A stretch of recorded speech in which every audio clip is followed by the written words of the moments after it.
A legitimate football Friday heading into Indianapolis. And St. Elmo's Fire, baby. Yes, and not the movie.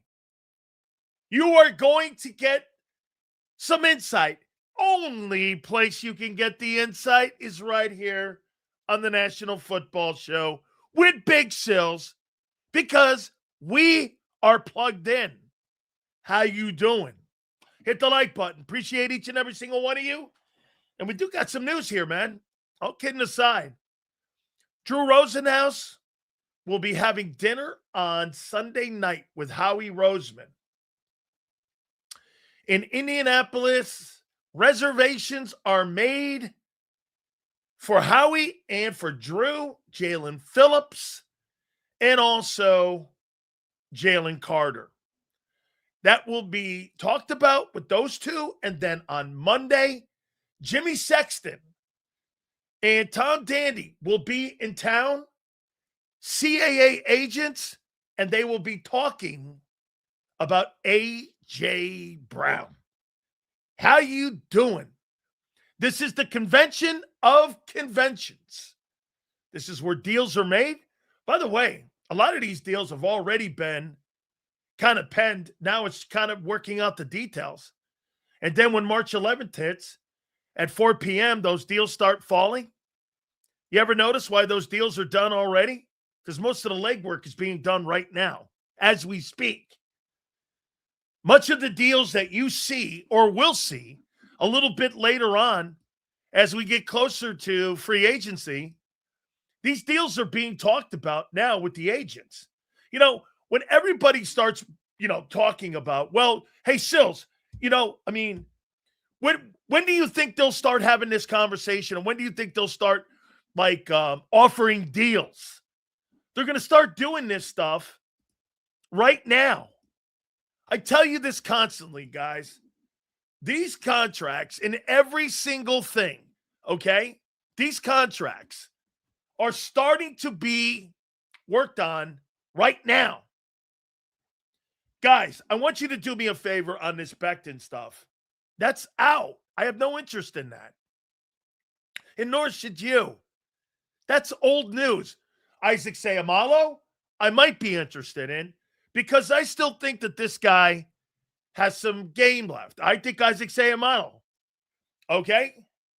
I totally think he's got some time. I think he's got some football left. So, yes, I do. And let's go.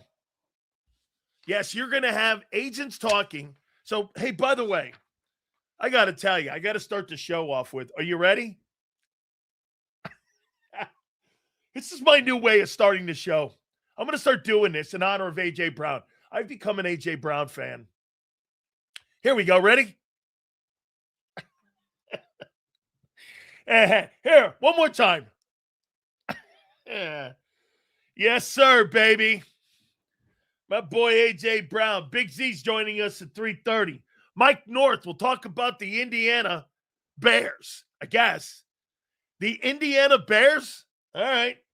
Legendary Fitting Godfather will join us. That'll be at 5:30. We'll talk some NC2A. We'll talk some preseason bets on the Eagles as well. All right? Hey, listen. The Indiana Bears. Okay? The Indiana Bears. You're going to be playing in Hammond, Indiana. How you doing? Those politicians in Chicago and that stupid-ass governor they have in Illinois. These guys can't get out of their own way, that fat ass. He's such a bad governor. And the mayor is a dope. And now you're going to let the Bears. You're going to be known as the governor and the mayor that lost the Bears. How you doing? Here's Anthony. Big Sills. Do you think all these changes are because of Lori being impatient? I think these changes are being made because they believe that the offense has gone as far as it's going to go. Okay, that's what I believe. I believe they think that every single DC in the league knows they're predictable. The way they've been running their offense, if the running back is not good, Here's what I do believe. If the running back is not good in Philly, the passing game's not good enough to win football games. The passing game is not good enough. And they know that. If your run game is not good, you don't have a good enough passing game to compensate for a shitty run game. You know, some teams, if it's not working in the run game, you can throw yourself to victory. The Eagles can't throw themselves to victory if they had to.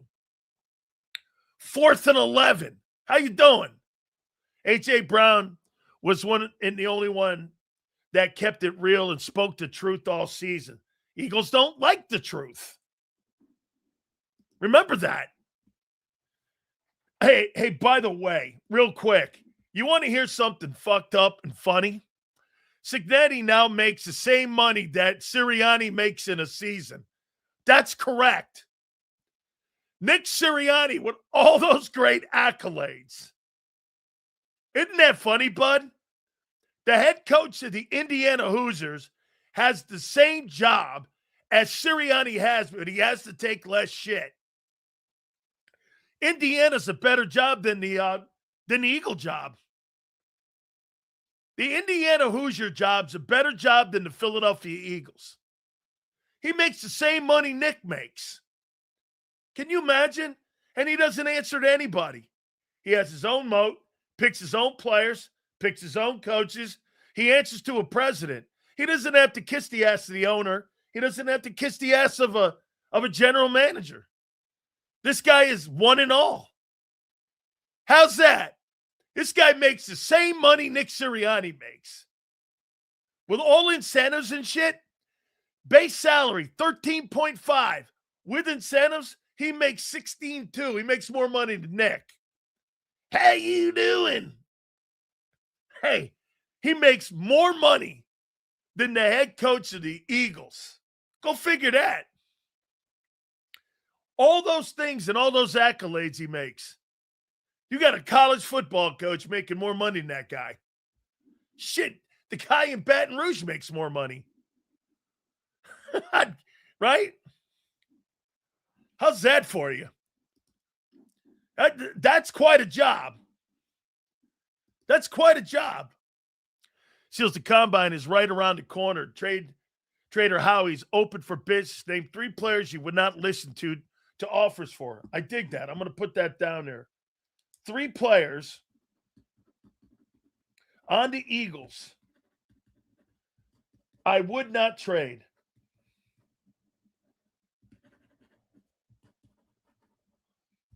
I like that. How about that deal, man? All right. 3 players on the Eagles I wouldn't trade. Mulata,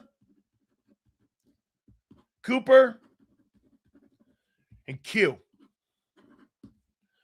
Hurts be the first guy to go if I got a deal that was worth it. Devontae, I don't know if I'd trade him because that contract's too good. Carter, wait a second here. According to Micah Parsons, Carter was in the Parsons deal. Carter would be in the Parsons deal. He was ready to rock and roll. Yeah. Hey, by the way, real quick on that. So I want to do something here before we get going. Guys, do me a favor. Please hit the like button here.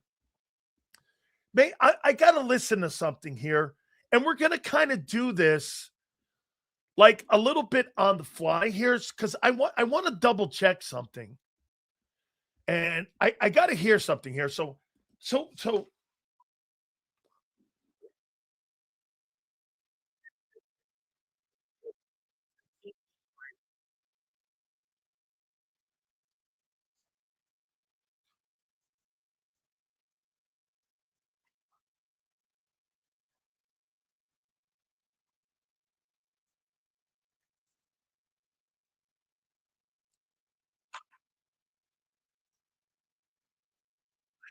hang on. Hey,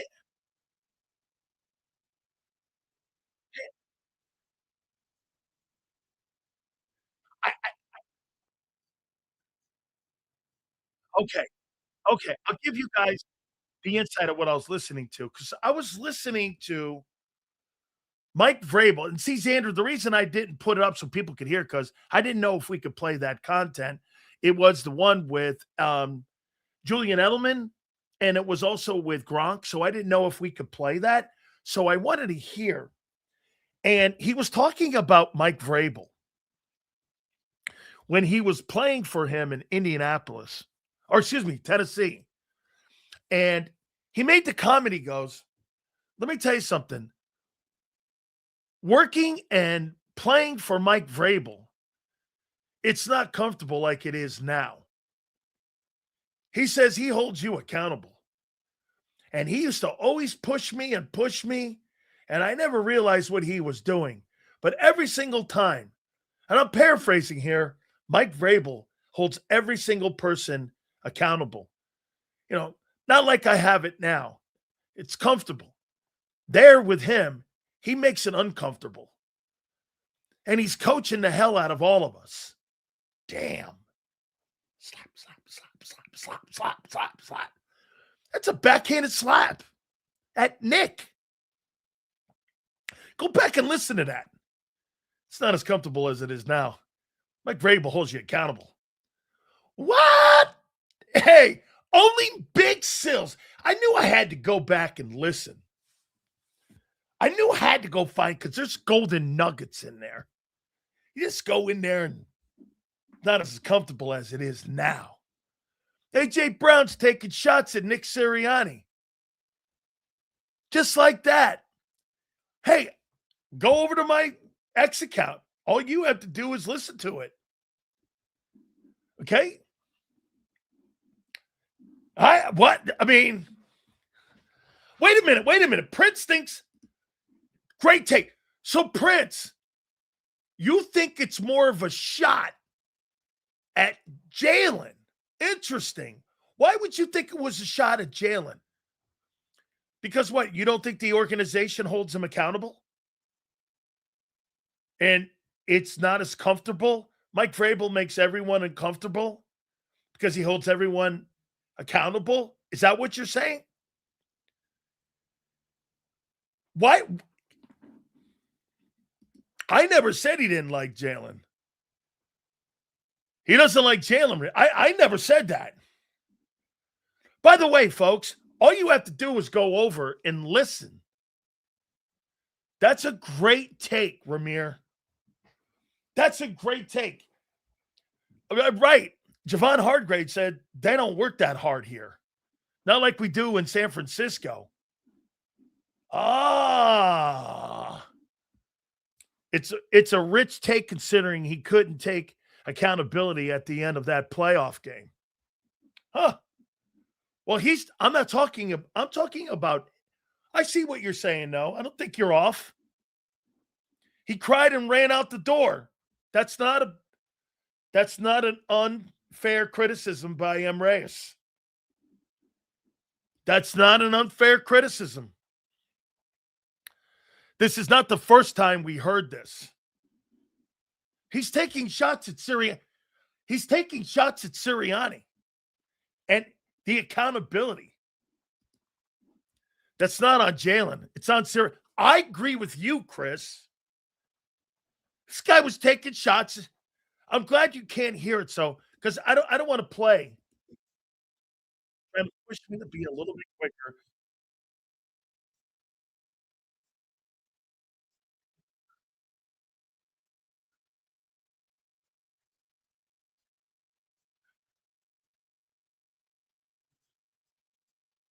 Okay, talking about mentality and accountability. He holds every single player accountable from top to bottom. Nobody's bigger than the team, unlike here. What? I should have listened to this thing more. Sirianni taking a shot at him. Huh? This is starting to come out more and more. That's nothing new about Nick. We all knew he's the caboose and an ass kisser. So that's not a bombshell. That's why he was almost fired. How about that? If you go back, by the way, all All you have to do, get this. Here's this scumbag that shows up every day. Y'all cry so much in here. Imagine if we actually had a losing season. Hey, scumbag, I'm talking about him going on a podcast and taking a shot at the coach. Stop your fucking bitching and moaning. Okay, scumbag? Sills, just look at the Buffalo game and AJ's face while walking next to Nick. I saw that. I remember that. Okay? It's not Nick's fault. Then whose is it? Whose is it? Hey, Deshae, how about this? Let's go on the other side of this. All right? Aren't you getting sick of this shit? Aren't you guys getting sick of this shit? Man, if you was an Eagle fan before 2000, you would know what a losing season was like. Very true, my friend. Very true. These modern day dudes are spoiled. That's for damn sure. You're not wrong. Players are grown-ass men acting like crybabies, getting paid millions of bucks. Hey, when you have that kind of money, you got FU money. You can do whatever you want and say whatever you want. Sills, I think it's almost 100% AJ will be a Patriot. Vrabel loved the guy and was pissed off when John Robinson traded him. Dude, that guy ended up getting fired like a month later or so. Sills, accountability, huh? Sounds like it's a shot at Nick. If Nick's offense fails, why do all of the OCs get canned? AJ did not blame KP. Hey, Bob, how about this? Why would AJ want to come back for a total facelift when he knows the quarterback can't get the ball to him and doesn't throw on time to him like Adam Kaplan said? Isn't it funny? All the stuff that's coming out now is shit that we've been saying for 5 years. And now AJ's taking shots at Sirianni in a subtle way. By the way, Rhea Hughes was the one that turned me on to this. Over at IP, you know what she said? Go back and listen to that podcast. She sent me a text and she goes, go listen to that podcast again, Dan. So I did. And she goes, what'd you take away from it? I'm like, it's kind of a shot at Sirianni. She goes, that's what we talked about on WIP this morning. It was a shot at Sirianni. And I happen to agree. Sills, has FU money, that's why he's the man. Yeah, right. That's me. No, I just sound like I'm rich. Yeah. Once again, Prince missed it. Absolutely, Prince. Now it's going to be a whole offseason of this. On top of the building a new scheme, it's contrary to the entire chaos or ethos of Nick's philosophy, which requires the team to be on the same page. Like, you mean like 23? When Nick had everybody on the same page? You really think Drake May, who's only through 2 300-yard games, is going to give him and Diggs the ball equally? Come on, Sills. You sound dumb. Hang on. That quarterback last year threw for 4,300 yards and 31 touchdowns with Stephon Diggs and nobody. And he's going to go to New England, and he'll be the number 1 guy. Diggs will be the number 2 guy. You're not bringing AJ in to fucking New England to be the 2. Stephon Diggs will be delegated, and Stephon Diggs couldn't carry the team to the Super Bowl. That offense was pathetic in the game. They were actually pathetic in that Denver game, albeit it was bad weather. A.J. Brown in New England, I think you guys are going to sleep on Drake May. Drake May played against defenses that would run Hurts through a ring trying to read defenses. Shit, you couldn't handle the Charger defense as is. He had 5 turnovers in the fucking game. You went Chargers. What was it? You went Chargers, Texans, Broncos, and Seahawks. Well, shit, you lost to 2 of those yourself. You lost to the Broncos, and you lost to the Chargers. Shit, Drake May won those 2 games. I mean, he won 2 of those games. You lost both of those games. Don't make it sound like you played better than Drake May against Denver and against the Chargers. Come on, man. You made it sound like you guys were great in those games? Your quarterback stunk in those games. Nick's philosophy built for what the quarterback can handle. It absolutely is not. I completely disagree with that. AJ will be one, but it's going to be harder this season. Hey, like I said, Kim, you know what? You might be better without AJ. You know why? At least you won't have a guy sitting there constantly taking a shit on you and taking a dump on you every week about your offense. Dude, you want volunteers like John McMullen says. You don't want people that are captive. Yeah, that's it. AJ's attitude. Hey, how about this? You bring that dude back. You think his attitude changes? Let's ask that question. If you bring AJ Brown back, you think his attitude changes?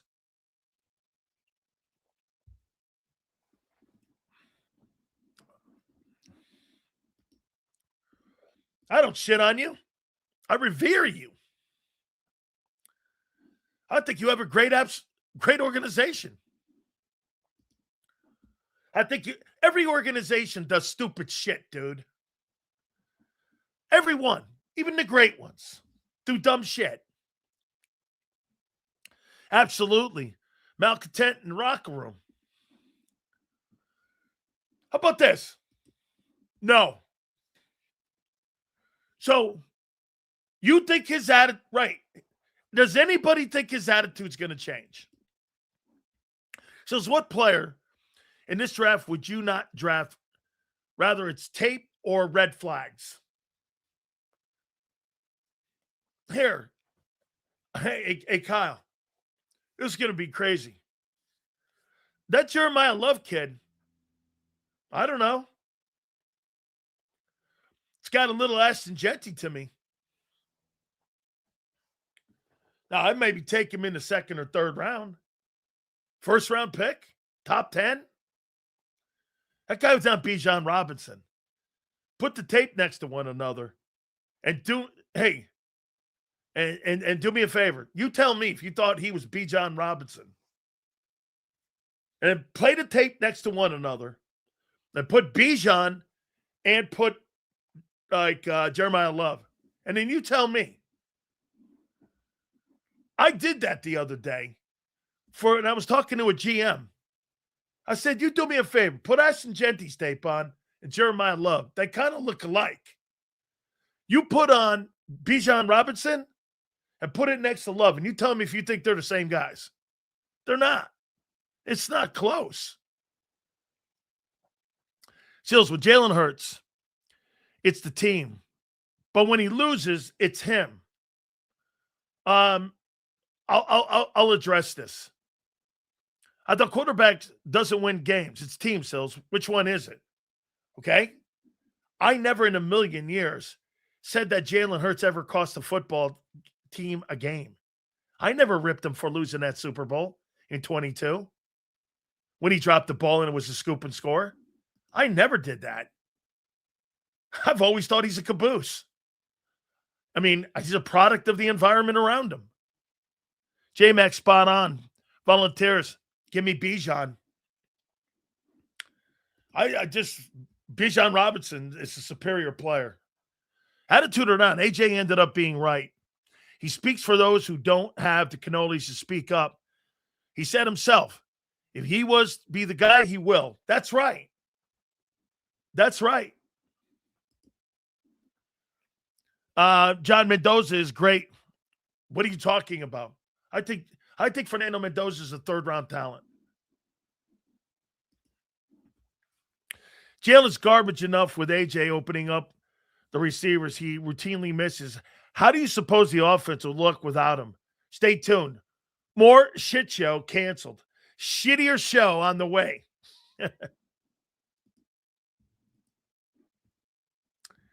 Sills, we have a head coach who is nothing more than a concierge at cheese Eagles and a quarterback who has a skill set that does not match the scheme that they're installing. Let's hope Howie and number 31 for AJ minimum. Took a shot at him.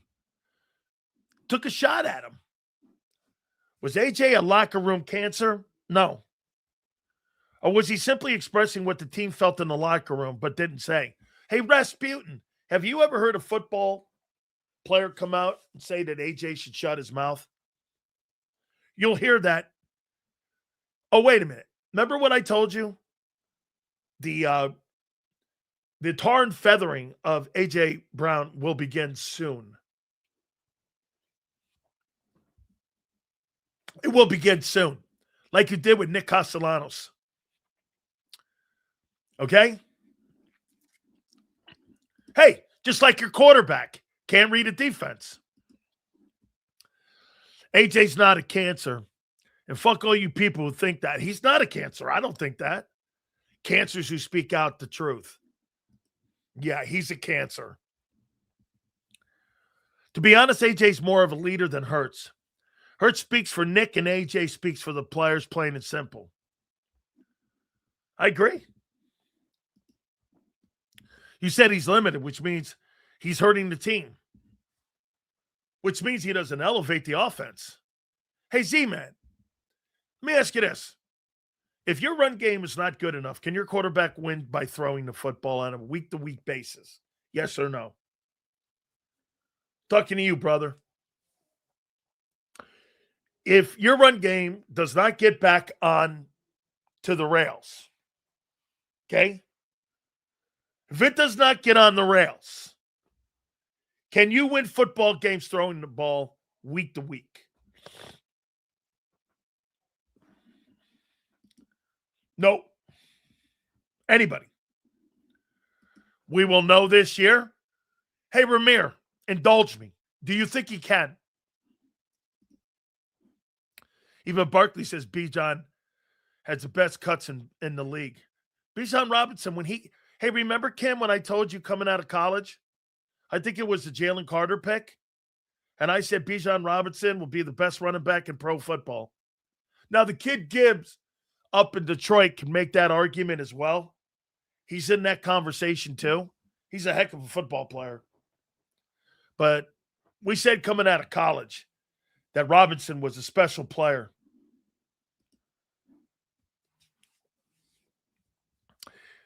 Sales 26 season has so many uncertainties. If it sure will have a lot of content. Maybe Hard Knocks will follow the team all year. Sales, AJ spoke to Lori, and now we have a new offense. I don't believe they changed the offense because AJ Brown wanted it. They changed the offense because they know the quarterback has taken that offense as far as it can go. What does that mean? Everyone was complaining about the offense all season. AJ was the loudest. He kept missing. We kept missing that. Nobody kept missing that. We said it right here. What he's saying is not a lie. Nobody missed that, Prince. Maybe the fan base missed it. So I've never seen a player so explosive in open space like Gibbs. Well, you must have forgot Barry Sanders. But Gibbs is explosive. Orders come down. They don't go up. Fair enough? Fair enough. Okay? Yeah, the biggest storyline this weekend and this offseason is going to be number 11. What you do with 11. Your season success is not going to be an edge rusher or an all lineman. By the way, so here, let me roll down to the draft and we'll put this all together here today. So you guys, how many people in here want to draft the heir apparent to Lane Johnson this year? By the way, it's fucking dumb. Tell you why. How many people want to draft the heir apparent to Lane Johnson this year? How many people? It's the stupidest thing you could do. How many people want to draft the heir apparent? Get an O-lineman. Okay, I would. Okay? I think we ought to highly consider it. Okay, fair enough. Let's see. Thank you, Sills. Second and third round talent where we pick. Twiz, are you saying at 23 that you're really not going to get a first round talent? I agree with you 100%. There's 10 guys in this draft. The rest of them are 2s and 3s. Twiz, you're right.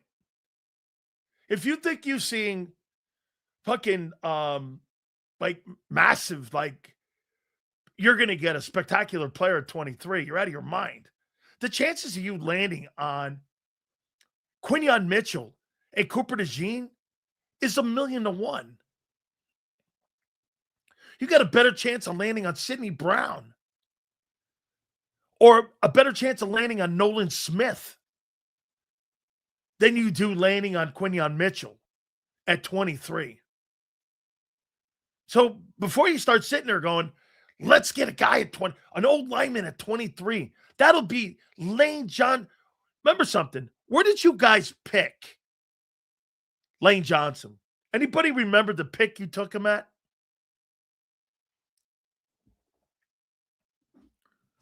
Anybody remember the pick you guys took Lane Johnson at? What was Lane Johnson's pick? Was it 4th? Lane Johnson was the 4th pick in the National Football League draft. He was 4th. Okay? You think you're getting his heir apparent at 23? Really? Okay. You picked a Hall of Fame player at 5 or 4. And now you're all of a sudden going to take a guy at 23 when there's not 23 first round draft choices? I said this to you. There's like 12 guys in this draft that are first round worthy.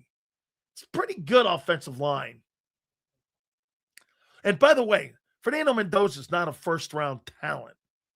So you can take his ass out of there. And that kind of slides another dude in, which is probably going to be an O-lineman or an edge guy or a receiver. So you probably have 12 to 13 dudes in this draft, and you're picking at 23. When you're picking at 23, like Twiz just said, you got second and third round guys that are going to be elevated higher because of needs. Twiz, you're right. Okay? By the way, Mulata isn't a Hall of Famer. Mulata has a shot to be a great chance at being a Hall of Fame type of player, but I don't think he'll ever get in there because for whatever reason, this guy's never made a Pro Bowl. He's never made a Pro Bowl. Not going to the Hall of Fame with no Pro Bowls on your list. That's not happening. And you got to remember, his story was different. He never played ball. He was just a great athlete. Okay? Okay, we've consistently shown the ability to develop in the trenches on both sides. Well, that guy's gone. The guy that developed those guys are gone. Okay? They're gone. So here, I think we can replace blank with Thieneman at 23. Hey, Twiz, so let me ask you this. Would you rather draft a guy that can make an impact on your team as a starter right now and hopefully play right now? Or would you rather take a player and sit him, an offensive lineman, and have him on the bench and hope he's the heir apparent? Or move him over to right guard, and then that number 3 pick that you had with Tyler Steen is a bust because you took another guy in the 3rd round, the most successful round in NFL history, and you put him on the bench. he'd be on the bench with another third rounder and Sidney Brown. There'd be 2 third-round picks. And if you let Nakobe Dean walk, you'd let him walk, a third rounder. You let another third rounder who's not been very good, Sidney Brown, and then you'd be sitting another third rounder. Those are bomb picks then. I don't have a problem. Steen's a dude, but you need dudes to start for your team. Not every guy's going to make $25 million.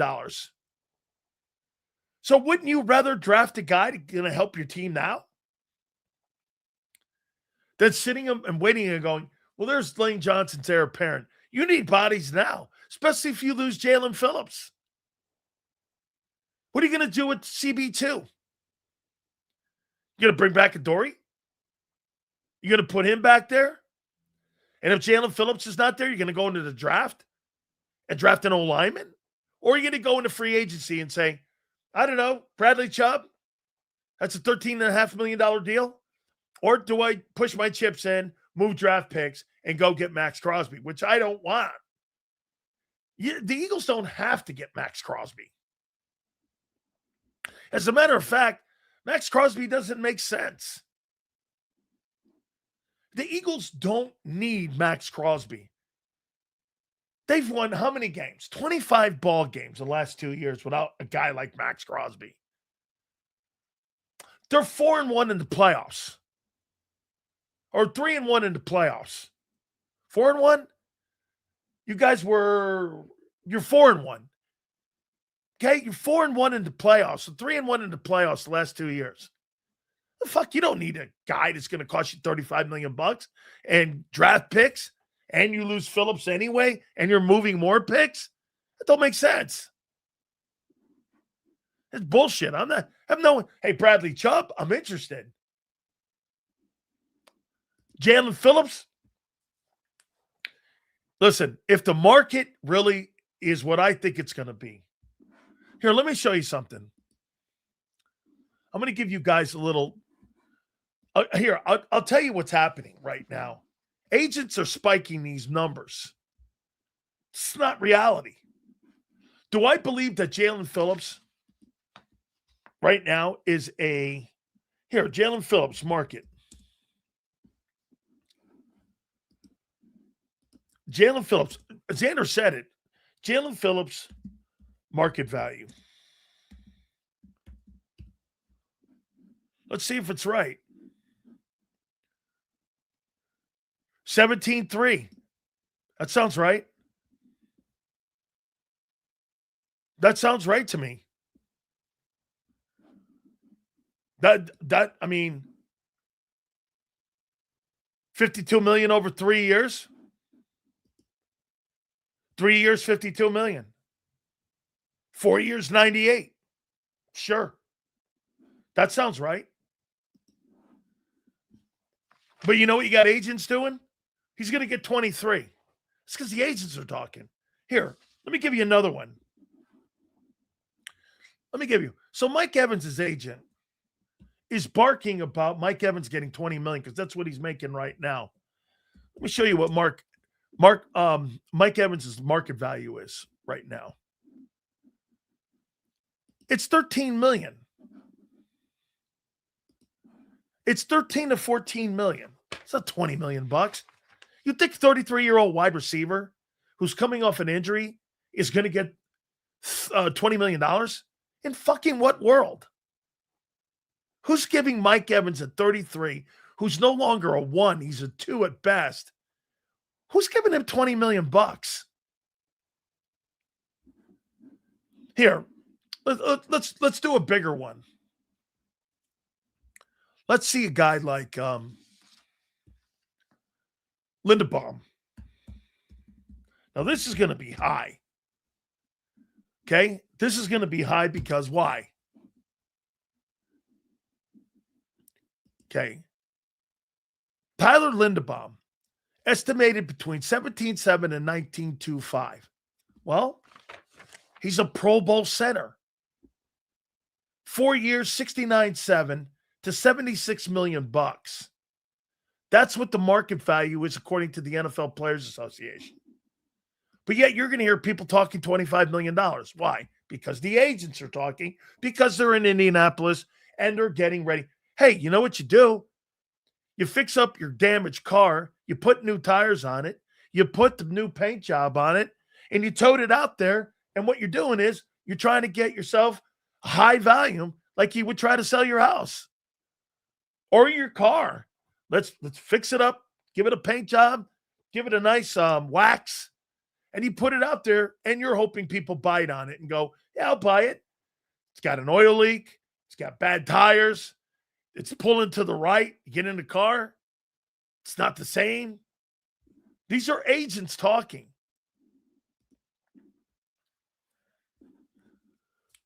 Bro, we let Stout go at the wrong time. So many old linemen on the market. Who wouldn't love to be coached by him? Of course. Yo, the Bears are really. We're going to talk to Mike North about that. That'll be at.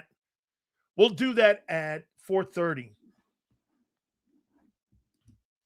Yeah. Dude, 17-3, that kind of makes sense.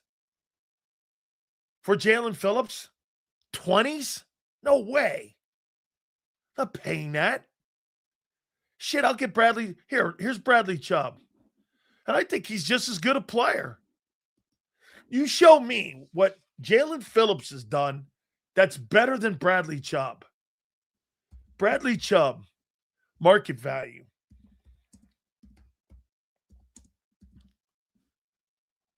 I'm typing these in with the NFLPA. Market value. Here.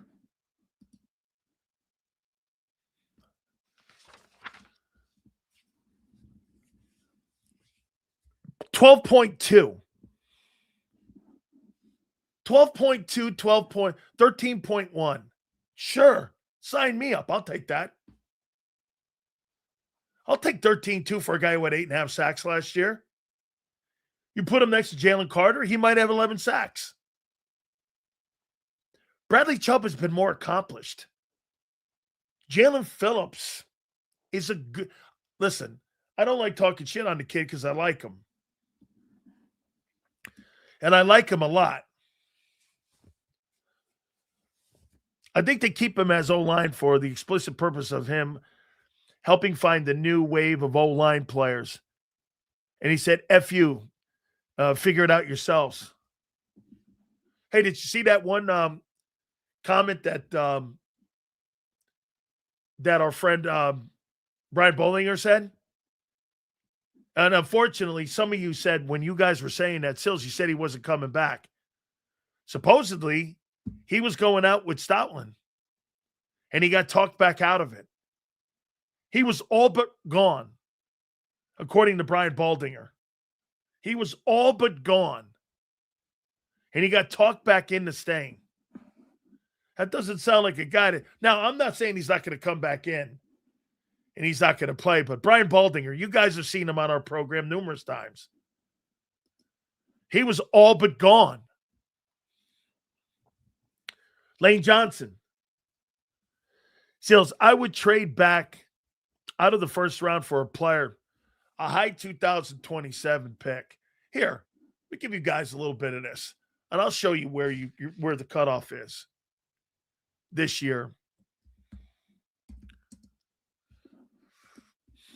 Here, let's go down here. Okay. All right. Here's let's see. Mendoza's not a 1. Reese is. Magawa is. Bailey is. Fano is. The kid Lemon. The cornerback at LSU is. Tate's a really good player. Ruben Bain. Styles. Downs. McCoy. Then when you're getting into 15, then you start seeing how the kid from Penn State, Messidor, Love, McDonald, Woods, Feeling, Lamu, Banks, These guys are all the same dudes. I'd say your first round talent probably stops at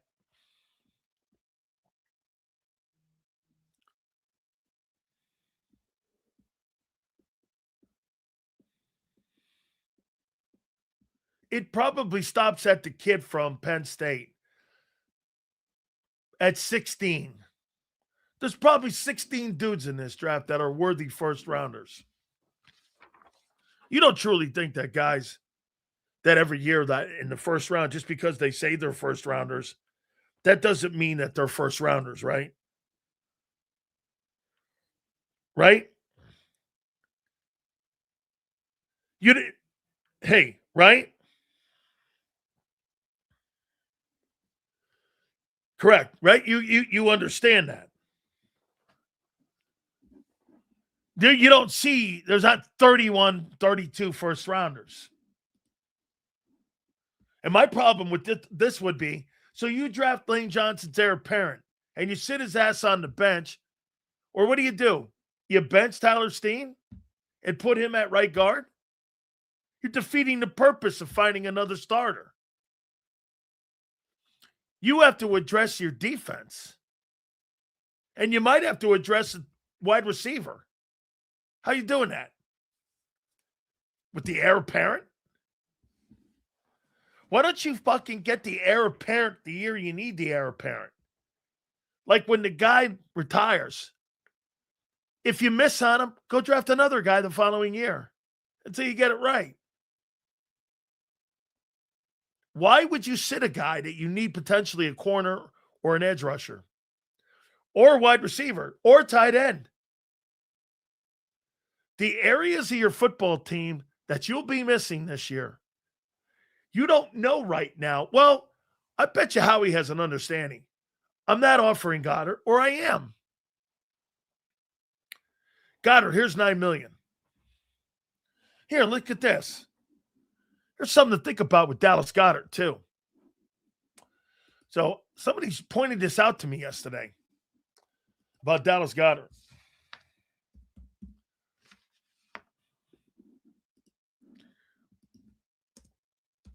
I'll show you this.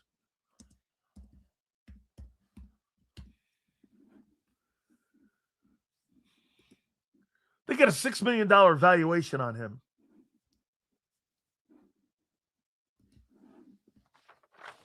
Who told you he's a $14 million guy? Or even a $10 million guy? For a guy who's always hurt. He's not getting fucking $20 million. Who told you that? 20 million? Dallas got to be lucky to get $8 million this year. Why not stay in Philly for 7 and retire an Eagle? And they'll keep you for the next 2 years. Sign a 2-year contract at $16 million with incentives. I mean, why not? You go in the open market, Dallas Goedert probably gets $7-8 million. What do you think, the owners are going to start bidding over a guy who misses games? Come on. And what is he, 30-something? How old is Dallas Goedert? How old is he? How old is Goddard? Is he 31?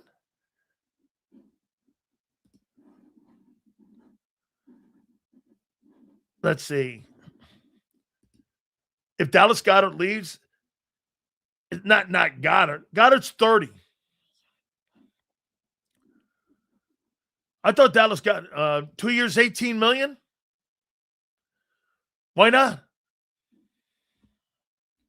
See what he says. You know why Dallas Goedert's open to why do you think Dallas Goedert's open and coming back with Philly? Because his agent told him, I don't know if there's going to be a strong market for you. Grass might not be greener on the other side. You might want to listen to him. You know the best thing that could ever happen to Dallas Goedert? That he did take that $4 million pay cut. Because you know what he could end up doing? He could end up staying here another 4 years and keep your career going instead of grabbing a bag of money for $6-7 million somewhere else, like Arizona, and then you know what you're doing? You're Zach Ertz. Okay, he's 30. He'll be 32 next season. 32-year-old guy. He's not George Kittle. Okay? He's not 30. He's not George Kittle. I think some of these prices, because the agents speak like this all the time. I had a general manager tell me yesterday, don't believe these market value prices. Some of these guys are not going to get the money that you think. Now, that's a different conversation with Jalen Carter. He's not eligible to be on the open market. So that's a guy that you're trying to restructure a contract that you drafted that you know that's good. That's a different world compared to what the agents are doing. They're open for business. What do you think these agents are doing right now? They're using all their media contacts. You should see the people in Tampa and the agents and all the people that have reached out to me over the last 7 days. Hey, I'm telling you, Sills, don't be shocked if Kyler Murray gets a really great deal. Where? Arizona? They go, no, in the open market. I'm like, dude, if he gets a big deal, it's going to be Arizona. It's not going to be with the Jets. They're not going to pay $45 million for him. By the way, his numbers aren't that bad. Dallas is set to have a significant cap hit of $20 million in 26 if his contract voids, if he stays. They could push that back down the road. All I'm telling you is that Dallas Goedert and his contract right now, for them, restructure a deal with him, redo his contract, get those cap hits down, and you might end up making yourself $7 million. You know how to get those cap hits down? You can tell the Eagles, I'll tell you what, let's restructure the deal. Just give me a bag of money up front. Give me the bag of money. I'll lower the base. We're rocking.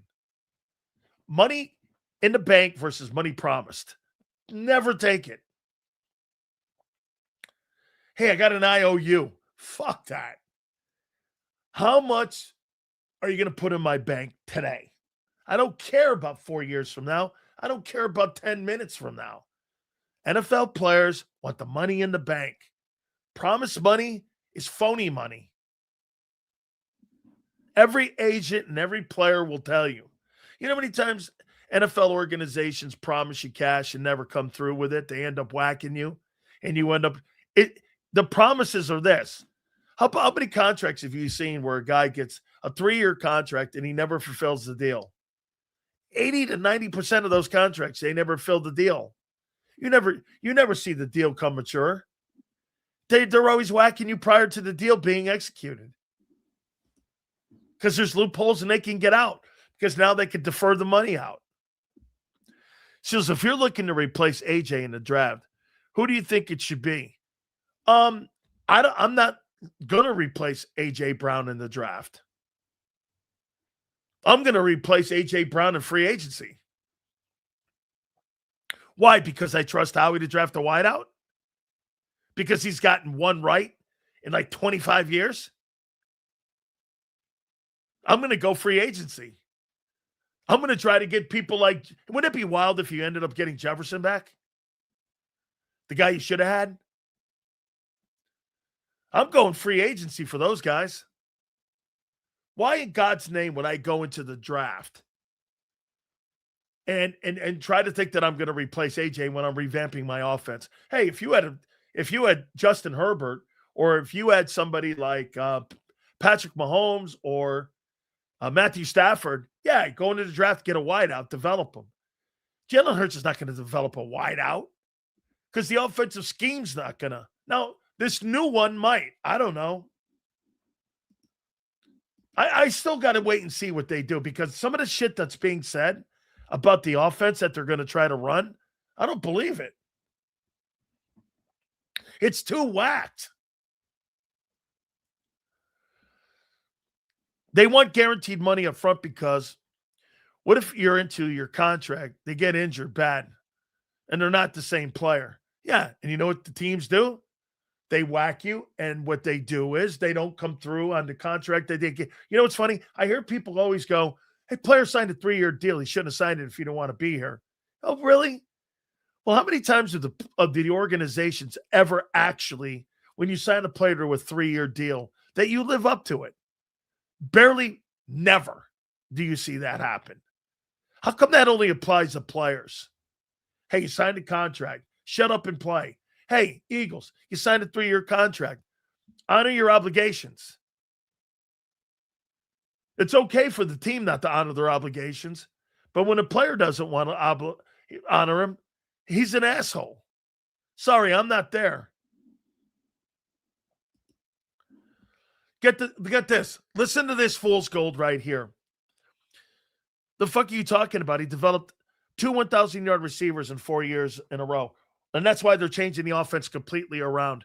And like I told you, those are overrated numbers. You throw to 2 dudes, guy. Defenses are onto you. That's why your offensive passing attack blows dog. Dog. They're overrated numbers. Not before Barkley got here, they weren't. But after Barkley got here, they're over. They're like fool's gold. Right, left, right, left, right, left. 28th and 25th in passing in the last 2 years. 25th and 28th. Yeah, you got a hell of a passing attack. Hey, ask yourself this. Hey, dude, how can you have 2 1,000-yard receivers 2 times in the last 3 years and your passing attack blows? How come that doesn't make sense? That doesn't even add up, does it? You have 2 1,000-yard passing attacks, and your offensive passing game blows. Why? You can't figure that out, right? You don't throw to 3. Your tight end is at times Casper the Ghost. Okay? Here, where's this guy here? Let's see what he says here. So wide receivers that come to Philly haven't become successful with Hurts at quarterback. Paul, why are you changing your passing attack? Why is the wide receiver bitching about it? If it's such a great passing attack, why does AJ hate it? I'll wait.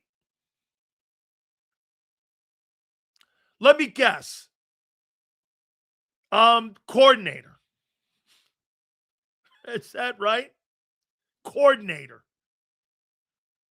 Paul, why is AJ bitching then? Why does he hate the offensive passing attack? If it's so great and every receiver wants to play in it, how come the one receiver that you want doesn't want to play in it? Help me out here, Paul. You think wide receivers want to come here and play, and yet the one you have doesn't want to stay here. Sills, is saying a high draft pick wide receiver can't come in and be successful with Hurts at quarterback? Yes, I am saying that. I disagree. I think a talented wide receiver could be drafted and have high success with Hurts. Bro, then why does the guy that's here that had great success not want to be here? You can't answer that. You're telling me a rookie would come in here and the number one guy who you pay $32 million doesn't want to be here, but a rookie will flourish in it. Is that what you're telling me and telling us? Okay, say you disagree with me.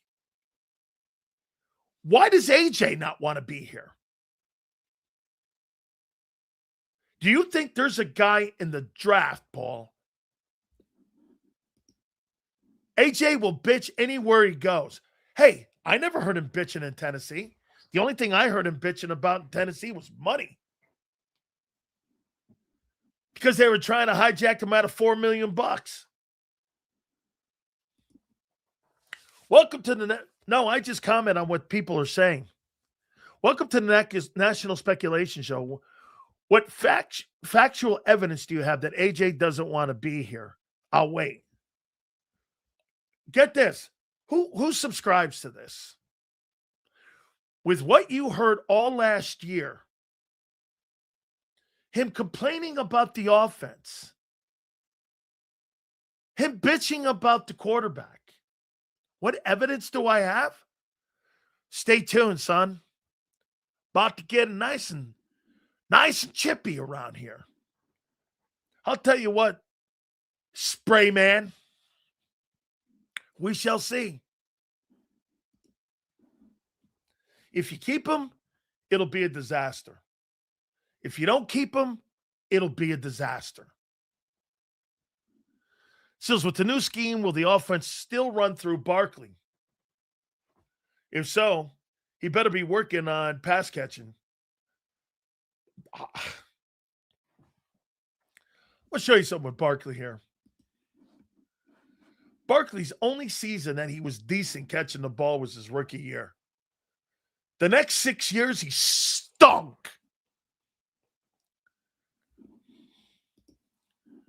Barkley has more experience with the West Coast offense than any other player on the team. Saquon Barkley was in a West Coast offense in New York. I thought he was in a dual threat offense with Daniel Jones. He was in a West Coast offense? That's what you think they ran in Buffalo with Brian Daboll? Is West Coast?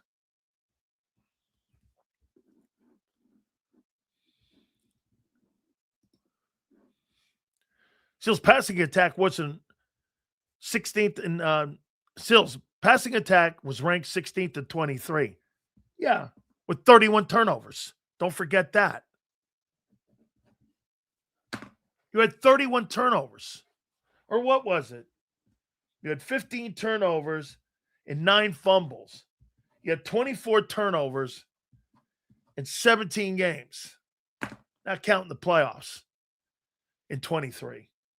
And then when you added the first 4 games in 24, it turned out to be 31 turnovers in 21 games. It's not just the passing attack. The overall offense was high school run. Yes. That would be a nice fit. I think that kid's a good player. I really do. Okay? I'm going to read you something here, and I'll show you what an asshole this guy is. When any other wide receiver wants the ball, this clown glazes them. When AJ comes here and becomes Gossip Girl 2.0, do you know why wide receivers don't want to come here? Why do you think free agent wide receivers would never want to come here? Why do you think?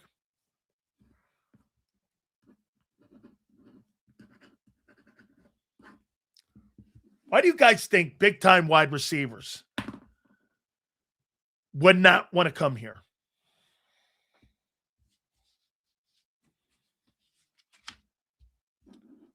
Twist, help that idiot out. Why wouldn't wide receivers want to come play here? It actually, it hurts the second and third. There's one other reason. Why do you think, okay, no wide receiver worth a shit would want to come play here?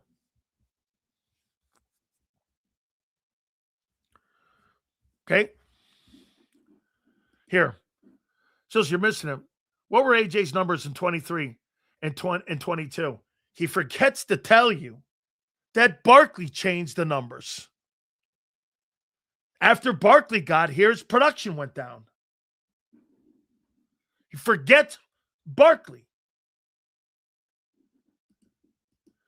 When Saquon Barkley got here, AJ's was the second option in that offense. Get this. And he wants out. Here's why. No offensive coordinator wants to come here. If I'm a top flight wide receiver and I see offensive coordinators don't want to come here, why would I want to come here? Why would I want to come here? You can't even land on OC that's worth the shit. You land on a 23-year-old, 24-year-old dude or a guy who's been a coordinator for 24 months. No, excuse me, I'll take that back. He's been a coach for 24 months.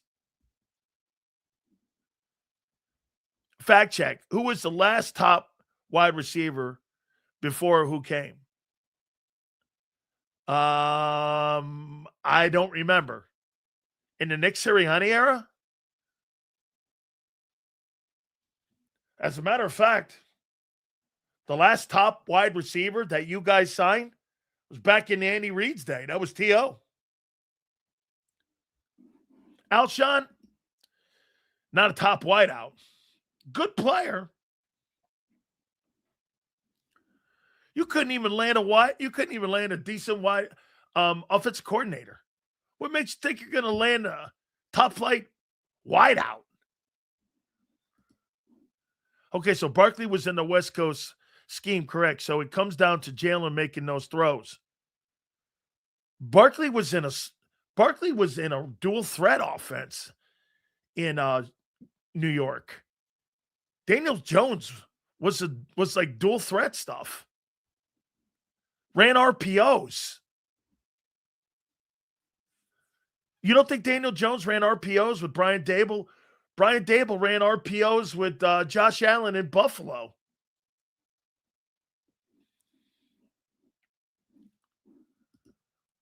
What offense did they run at Penn State? I never looked it up. It may have been more there. Okay? Yeah, that's a draft pick, though. See here. Okay, so wait a second here. He was there before. Okay, so let's take a look at Barkley then. And what Barkley did in catching the football. And by the way, he can't block. He's terrible at blocking. And he drops too many shitty passes thrown to him. Okay, Barkley, rushing and receiving. His first year, he had a great year catching the ball. After that, it went down. I don't think those are terrible numbers. If you put him in there, 37 catches. I mean, he's not Christian McCaffrey. And his rushing, that's not awful. Could he do it? We're going to find out. I think he's more of a power 250, 345, 280. I think Saquon Barkley's just about out of gas. We'll see coming up. Okay? We'll see. So, Dan, why didn't no top wide receiver want to come here before? How is it Hurts? You can't even get a coordinator, though. No coordinator wanted to come here. Did you not see that? Do you not agree with that?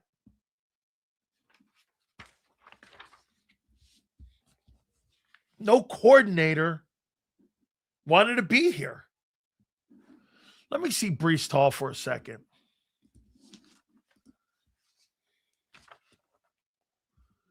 Let me go Breece Hall. I like this player.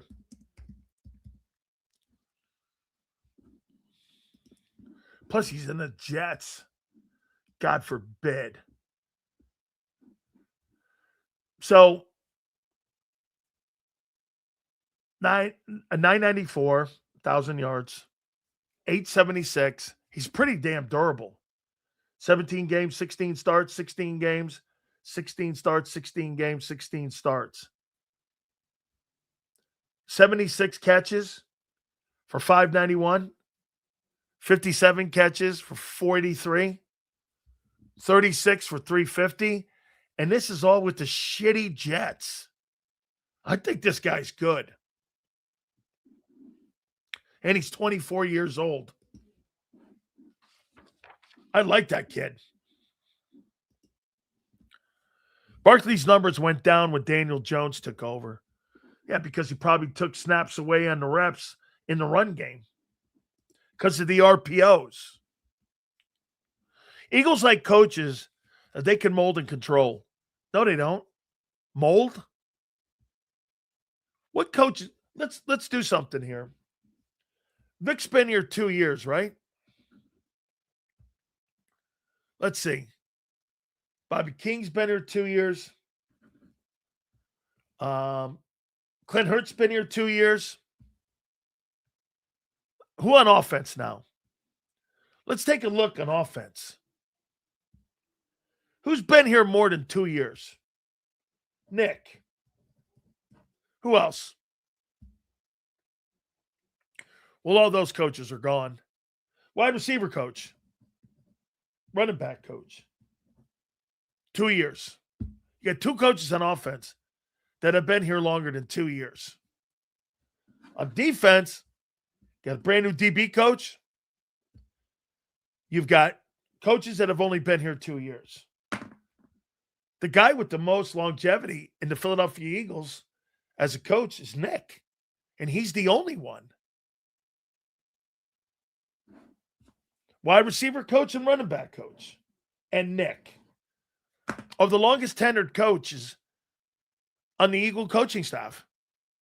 So when you say they develop coaches, where? Like who? I mean, who? Coaches don't develop coaches in Philadelphia. That's why no coordinators or position coaches. Position coaches that would come here, knowing full well you're not going to be here more than 2 years. They're not going to keep you more than 2 years here. Look at the entire coaching staff. It's 2 years or less.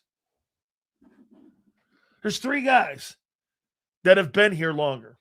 Wide receiver, running back, and Nick. Rest of them, every one of the guys on defense are all 2 years. 2-year guys. Jalen Hurts hasn't had a coordinator for 2 years. Longest guy that had a job in Philly at OC was Shane Steichen. It was a year and a half. Okay? Developing coaches? In what world?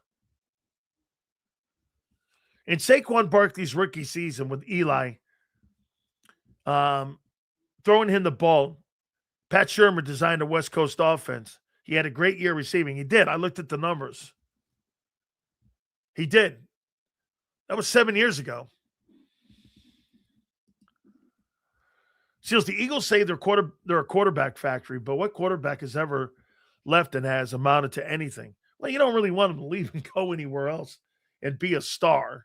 Well, I mean, Randall Cunningham wasn't under this regime, but Randall went to Minnesota and was a great player with Brian Billick. Remember how Brian Billick got the Baltimore job? You guys remember who the offensive coordinator was in Minnesota that season that Randall went 15-1? Who was the offensive coordinator? It was Brian Billick. Brian Billick got that job in Baltimore based off of what he did with Randall Cunningham in Minnesota. He was the OC. And that's how he landed that job in Baltimore. Is because he was able to take Randall, who wasn't running the ball as much as he was, and he turned Randall into a pocket passer.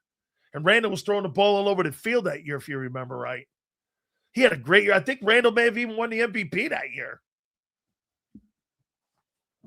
I think he was the most valuable player that season. He may have been. Fun fact, Eli threw for 4K every other year that helped Barkley achieve that. Listen, it's a great stat by Jason Cole. The second Super Bowl that Eli Manning won with, not one player will ever be a Pro Football Hall of Famer. Eli won a Super Bowl with not one Hall of Famer on offense. It's a pretty good talking point. Okay? It is.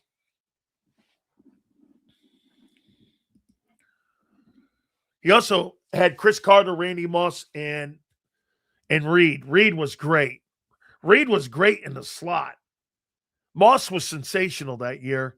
And Chris Carter continued his Hall of Fame seasoning. And by the way, Rasputin, I think they also had Robert Smith, who may have had 1,500 yards that year rushing.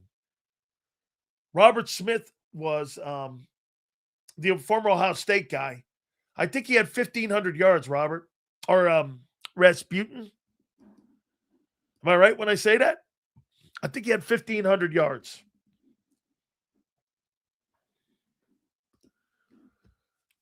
Why does Philadelphia have such a prolific history of African-American quarterbacks?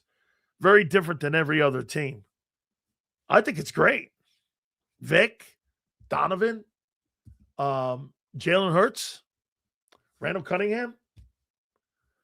I never looked at it that way, but okay. I look at it as quarterbacks. You know the coolest thing about a helmet, David? The helmet doesn't really show color. That's why your jersey on your back and your jersey on your front. Cool thing about the NFL, sometimes that stuff just doesn't matter. How good are you? Rodney Pete? Jules, what makes you think AJ doesn't want to be here because of Jalen's injury as quarterback? Everything he said during the season, what the Eagles have done in the offseason, and that interview say otherwise. Prince, I'm going to go by Adam Kaplan too. Adam Kaplan says that A.J. Brown doesn't like the fact that he doesn't throw on time. So let me ask, that's actually a great point by Prince here. So Prince, do you think all these cosmetic changes that they're making to the offense, you're giving the benefit it's going to succeed with limited coaches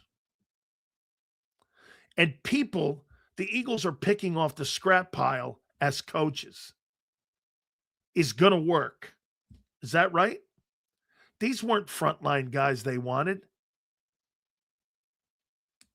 I don't care what they tell you. You're under the assumption you think all these. So wait a minute, Prince, let's go to the coordinator. Guy's never called plays. He's been a coach for 25 months. You think that makes AJ feel better or worse?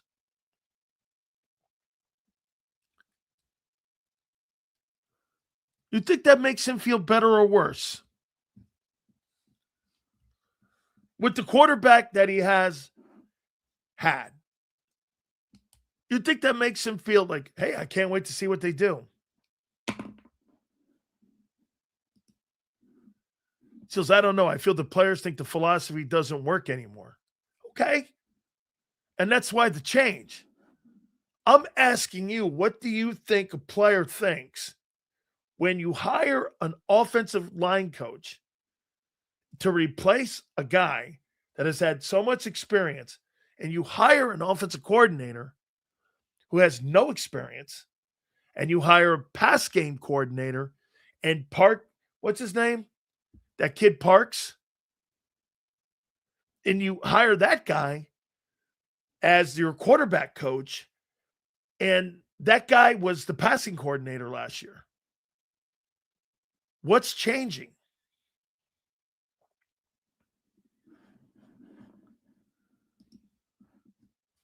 I love how the media says things that never came out of the players or organization's mouth.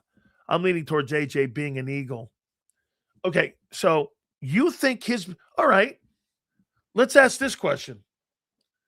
How do you think AJ's handled himself as a Eagle this past year? According to this guy, okay,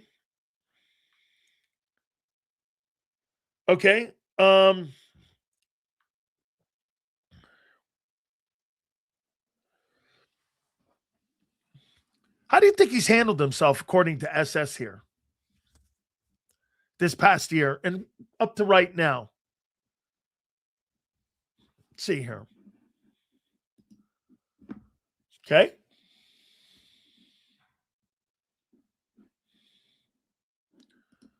Change is good. You sure he's not talking about zip codes?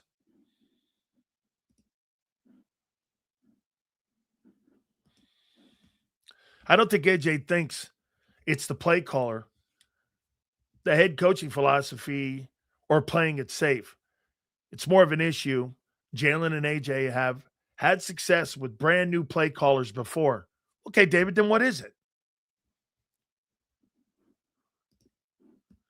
I think he was saying what everyone else was thinking, and it came to light in the postseason. Could have handled it more mature, though. Okay. And so you think all of the now, SS, are you giving them the benefit of the doubt? I wonder if Xander remembers me saying this. All the moves that you guys made all offseason. Remember what the common theme was? The Eagles deserved the benefit of the doubt. They just won the Super Bowl. Correct. I said this. I called your defense at the beginning of the year a blowtorch defense. You had to make in-season moves to cover for your mistakes in the offseason. Keely Ringo stunk. Bakuba got hurt. Brown never came through. And your edge rushers were a train wreck. Except Hunt was good. Nolan never came through and got hurt. What'd you do? You traded a 3 away. And you got Jalen Phillips, and it stabilized it. Those are all in-season moves. So now you're going into this year. You've got decisions on, like I said, A.J. Brown's the number one. This is the number one conversation. Because it's going to really dictate your success in 26 on what you do here.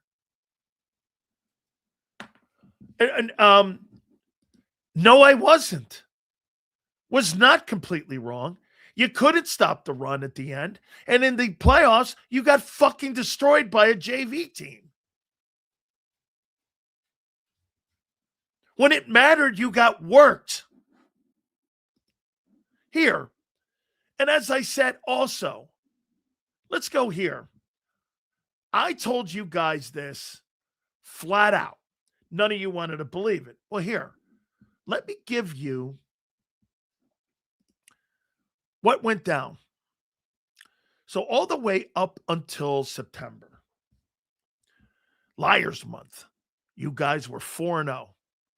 After September, here was your record for the year. And this is the team you were. Let's see. 1, 2, 3, 4, 5, 6. 6 losses. 1, 2, 3, 4, 5, 6, 7. Wait. What were you after? Let's see. There's October 5th. Your first win in October was the 19th. 1, 2, 3, 4, 5, 6, 7. You were a 7-6 football team after Liars Month. 7-6. And if you count the playoffs, you were 7-7. You were never the team you thought you were in September. I told you it was Liars Month. Okay? You were you were a game over 500. That's right, Coyote. You were a 7-6 team after September. And you were average. So did the offense lose the Eagles more games in 26? Or did the defense lose the Eagles? There's no doubt the offense did. Because of the 3 and outs. And by the way, what probably happened in that playoff game was that your defense ran out of gas. Because of all those shitty 3 and outs. Most of knew the team was shit when the Giants, that was probably true. That was probably the biggest eye opener. Was that one Giant game, the first Giants game 1. If you have 2,900 yards with a dominant run game and get continuous chances from an elite defense, if nobody could see the problem, I don't know.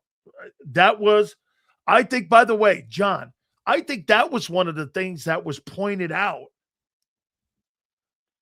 by AJ even when you won the Super Bowl. I do. Like I said, this upcoming draft, you want to draft the heir apparent at O-line. Where are you playing him? Where are you playing him? So you want to draft an OT for Lane. Okay. I can see some logic to it. So you want to draft an OT. Is he playing this year or no? Are you moving Steen out and putting him in there? Oh, so wait a minute. Curtis, you're going to take a former third-round pick out and put him in there. Is that what you're doing? Then Steen's a bust of a pick. Or you trade him. You're never going to get third-round value for him, but okay. Because you demoted him.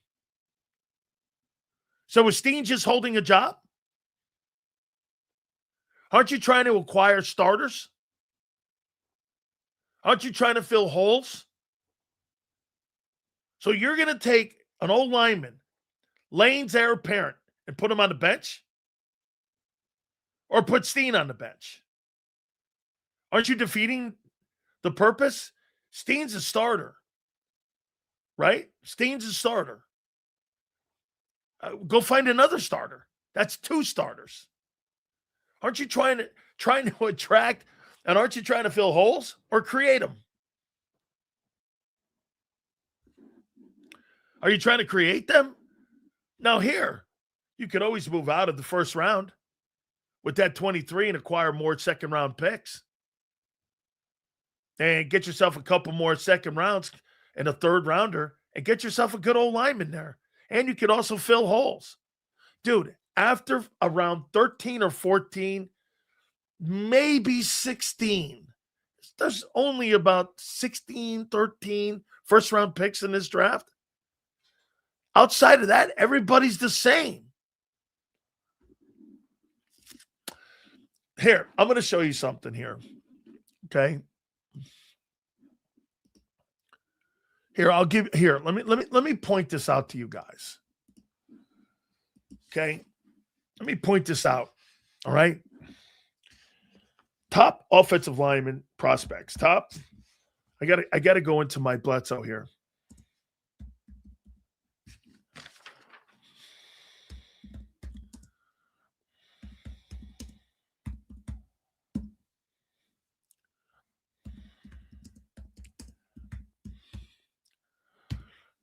Every single time that I hear a draft analyst bring names up, it drives me crazy. Okay? You're looking at value. Okay? You're looking at value. Here. All right. So here, I want to show you something before we go to Xander. All right. Now I'm going to start showing you all linemen here. Francis Magala has an 82.6. Okay. Here's the next lineman. Fano has an 84. Kind of the same dude. Now we move off of those guys. Here's another old lineman. Here's a guard. He's got an 80. I think it's the Penn State guy. Is it? Yes. Okay. Let me give you another one here.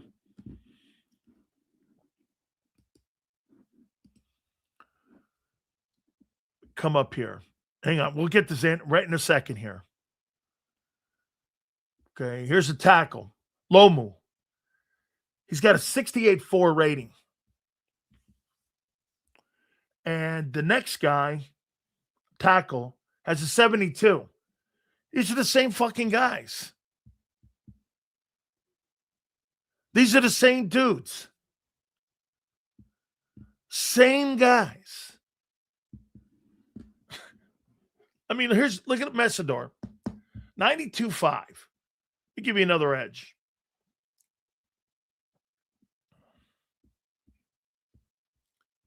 Here's another one. 89.9. These are this here. The kid from Illinois, Edge.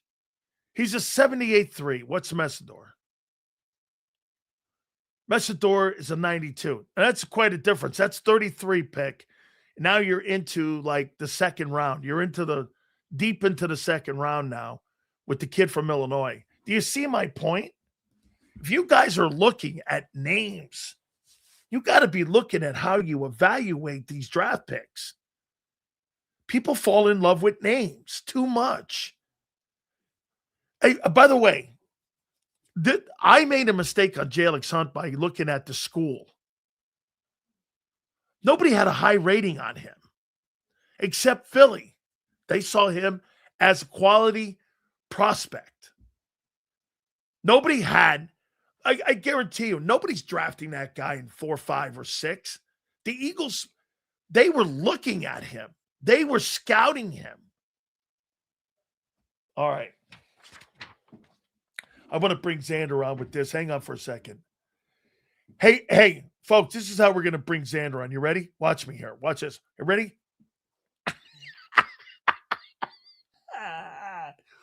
You know, big sales, man. How about AJ taking shots at Nick? No? All right. Without further ado, let's bring our guy. And don't forget, Mike North will join us at 4:30. He is my friend, Big Z. Xander Krause joins us now here. How you doing, bro? What up, Big Sales? What's going on, man? It's sorry for my tardiness. I looked up at the clock and realized I was a little late. My bad. But it's Friday in Lent, so I'm surviving on toast. You know, I had another piece of toast. I'm like looking. I'm like, shit, dude. I gotta eat something, or else I'm gonna get nauseous on the Sileo segment. Oh man! So I toasted up a nice piece of toast, and here I am, ready to rock. Hey, what Z. What are you winking at me? Wait, no. This ain't. I'm not looking for a date here. I'm looking for what's this. How you doing, Z? Yeah, listen, that's man. The AJ wink. Don't you respect the game a little bit? A little bit to hit troll. It's like you've turned the corner. You made me turn the corner on this guy. Yeah, I mean, you got to respect the game a little bit. What are you gonna do? So, I thought it was pretty funny, but it was interesting your take about Sirianni and Vrabel. You think that was a shot at? You think that was a shot at Nick? Yeah. He said that Mike Vrabel was always on my ass, and he holds you accountable, and it's not like here. What? It's like an alarm going off. All you had to do is listen to it. He goes, "Yeah, it's not like here." What do you mean it's not? How bad am I freezing? Everybody's calling me Timo. Yeah, you are. You are starting to freeze up a little bit here, though. It's that new internet of yours. This is a joke. By the way, folks, he spends all his money on all his shit, and right now, look, he's all frozen up. Am I really frozen up? I mean, what am I gonna do? I mean, oh my goodness. I love the top. Yeah, I broke it up. They're up 1-0 right now. Oh. Canada won too, man. I want Team USA versus Canada in that final. Yeah, baby. Yes, sir, baby. All right. So, do you think he took a shot at him? Not really. I thought it was funny the way he did the. I did think the troll was pretty funny. I'm not gonna lie. I did think that was pretty funny. People like M. Rice. Yeah, just kidding, Rice. Love you. Pretty funny though. AJ will be back in Eagle Green. No way. AJ will be back in Eagle Green. You want me to stand on it? I'll stand on it. If I'm wrong, I'll eat my plate of crow.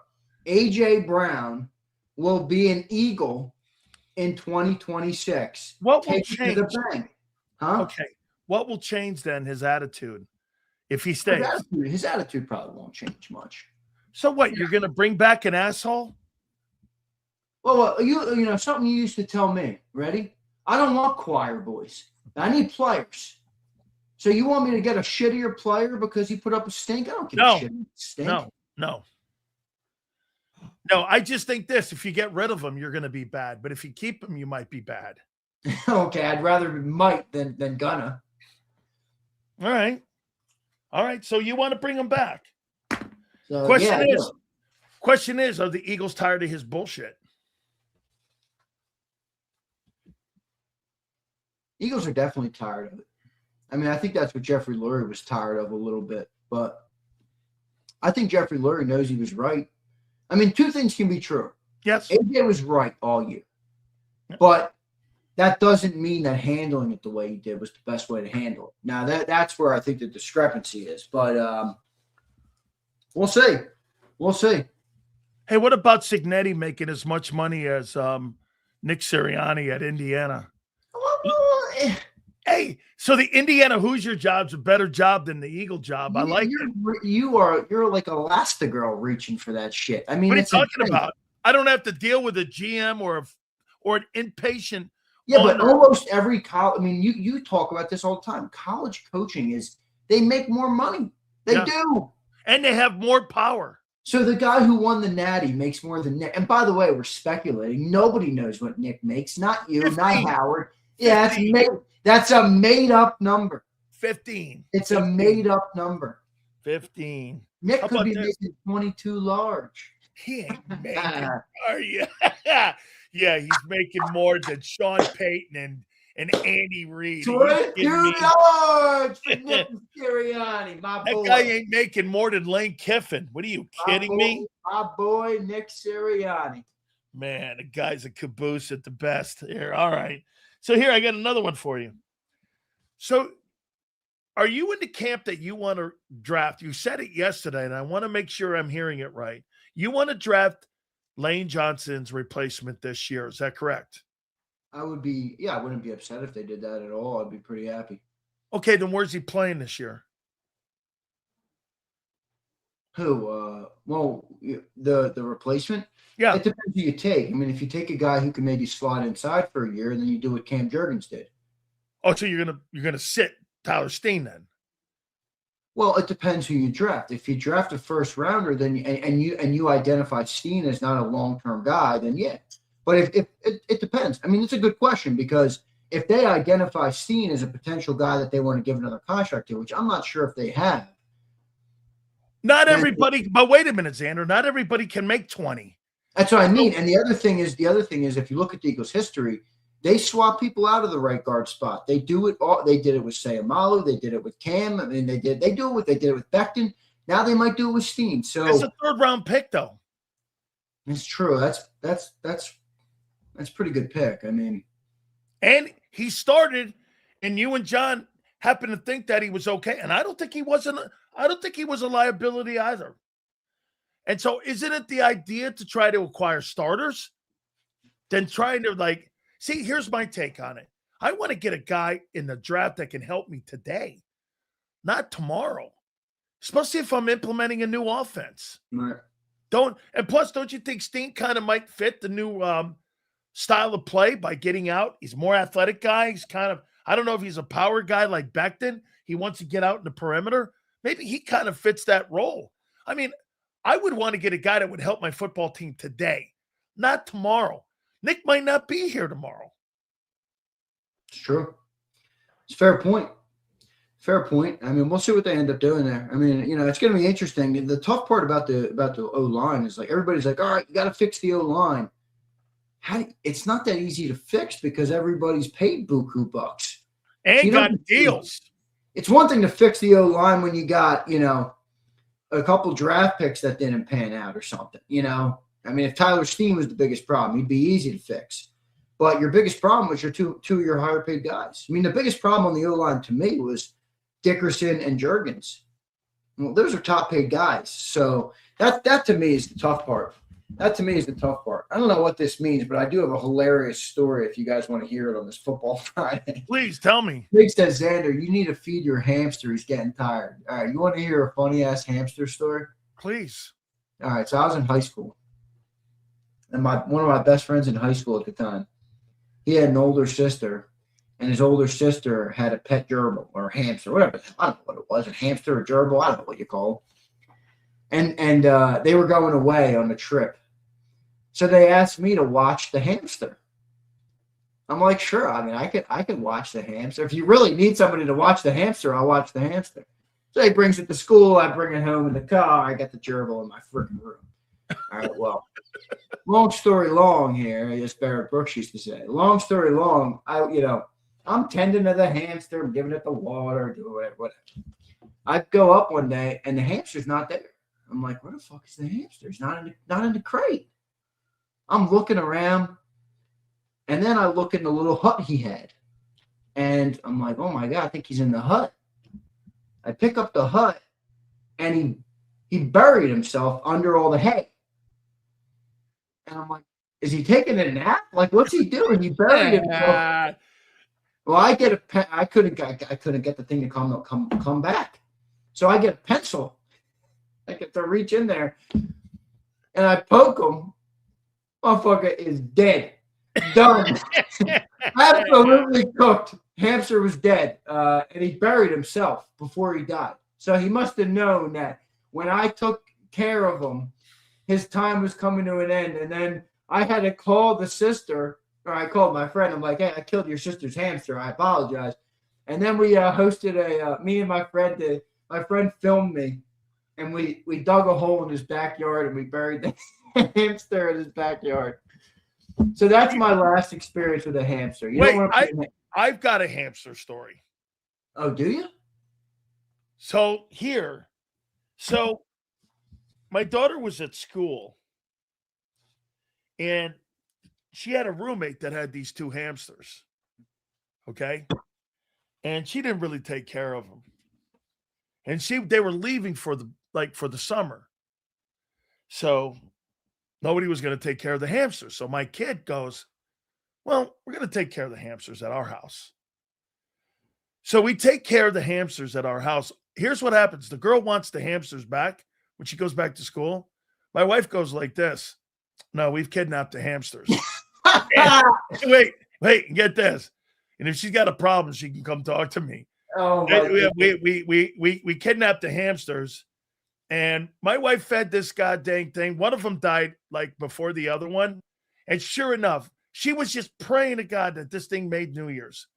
And she comes all in there. She's like, the hamster made it to New Year's. 2 hours later, he's dead. Oh gosh, he's dead. Yeah, that's amazing. Yeah, we kidnapped two hamsters. No good. Hamsters are no good. But the funniest part about the story that I shared was I didn't get it. Like, he buried himself. Like, he really knew he was burrow. They're burrowers like that. Yeah. Is that what they do? And then he just buried himself to die? I don't know. Yeah, you should have seen what my old lady did, though. I got plenty of the animal people. I'm an animal guy too. Hey, I didn't mean to kill the hamster. I really did. You should have seen my wife though. She bought like the Hotel Ritz. Like, we had this thing, bro. We had double-decker things. This thing was out the ass. You love your animals over there. Oh my God, we have no doubt too. Hey, so I saw Johnny Mac got a puppy. Yeah, Johnny Mac got a bulldog. He said, right? Is that what he said? Yeah, bulldog, right? Yeah, bulldog. Yeah, I got a dog too who doesn't want to take a piss outside either in the rain. Yeah, my dog hated it. Bougie. I didn't want anything. My dog hates it. They all hated it. But yeah. You know what he named it? Did you hear that? No, what did he name him? Tank. Tank. Wait, so the place he adopted it from called him Big Mac. And I'm like, John's like, I can't. People call me J Mac, so I didn't want to keep him Big Mac, so I named him Tank. Big and Mac. I'm like, wait, John. So we got Jeff Kerr, who comes on every Monday, and his dog's name is Barkley. And now John's dog's name is Tank. Eagle running back. This is the Eagle running back. Yeah. Tank and Barkley. I got it. I like it. All right. So, hey, do you know what some news is coming up here on March 5th? What's that? Howie Roseman's contract's up. That's not true. It is true. It's up. No, it's not. Yes, He signed in 22 a 3-year deal. 25 was the last year. He signed a 3-year deal. Yeah. 22. Yeah. So last Watch this. Last year was the last year. Yes. No. Here, watch this. Here. Howie Roseman is the highest paid general manager in Howie's the deal's NFL. up right now. When is Howie? I saw it the other day. Roseman's contract up. By the way, can I just go on record that I would never name a dog after a football player? Yeah, here it is. Howie Roseman's contract through the end of the 2025 season. He signed a 3-year contract in March of 22, ensuring that he remains with the team through 25. His contract is up. Okay, so let me ask you this then: if it's true, what are you insinuating, that they're not gonna get it done? No, I am asking you to fill it in. Oh, Howie Roseman's contract is up. Highest paid in the league.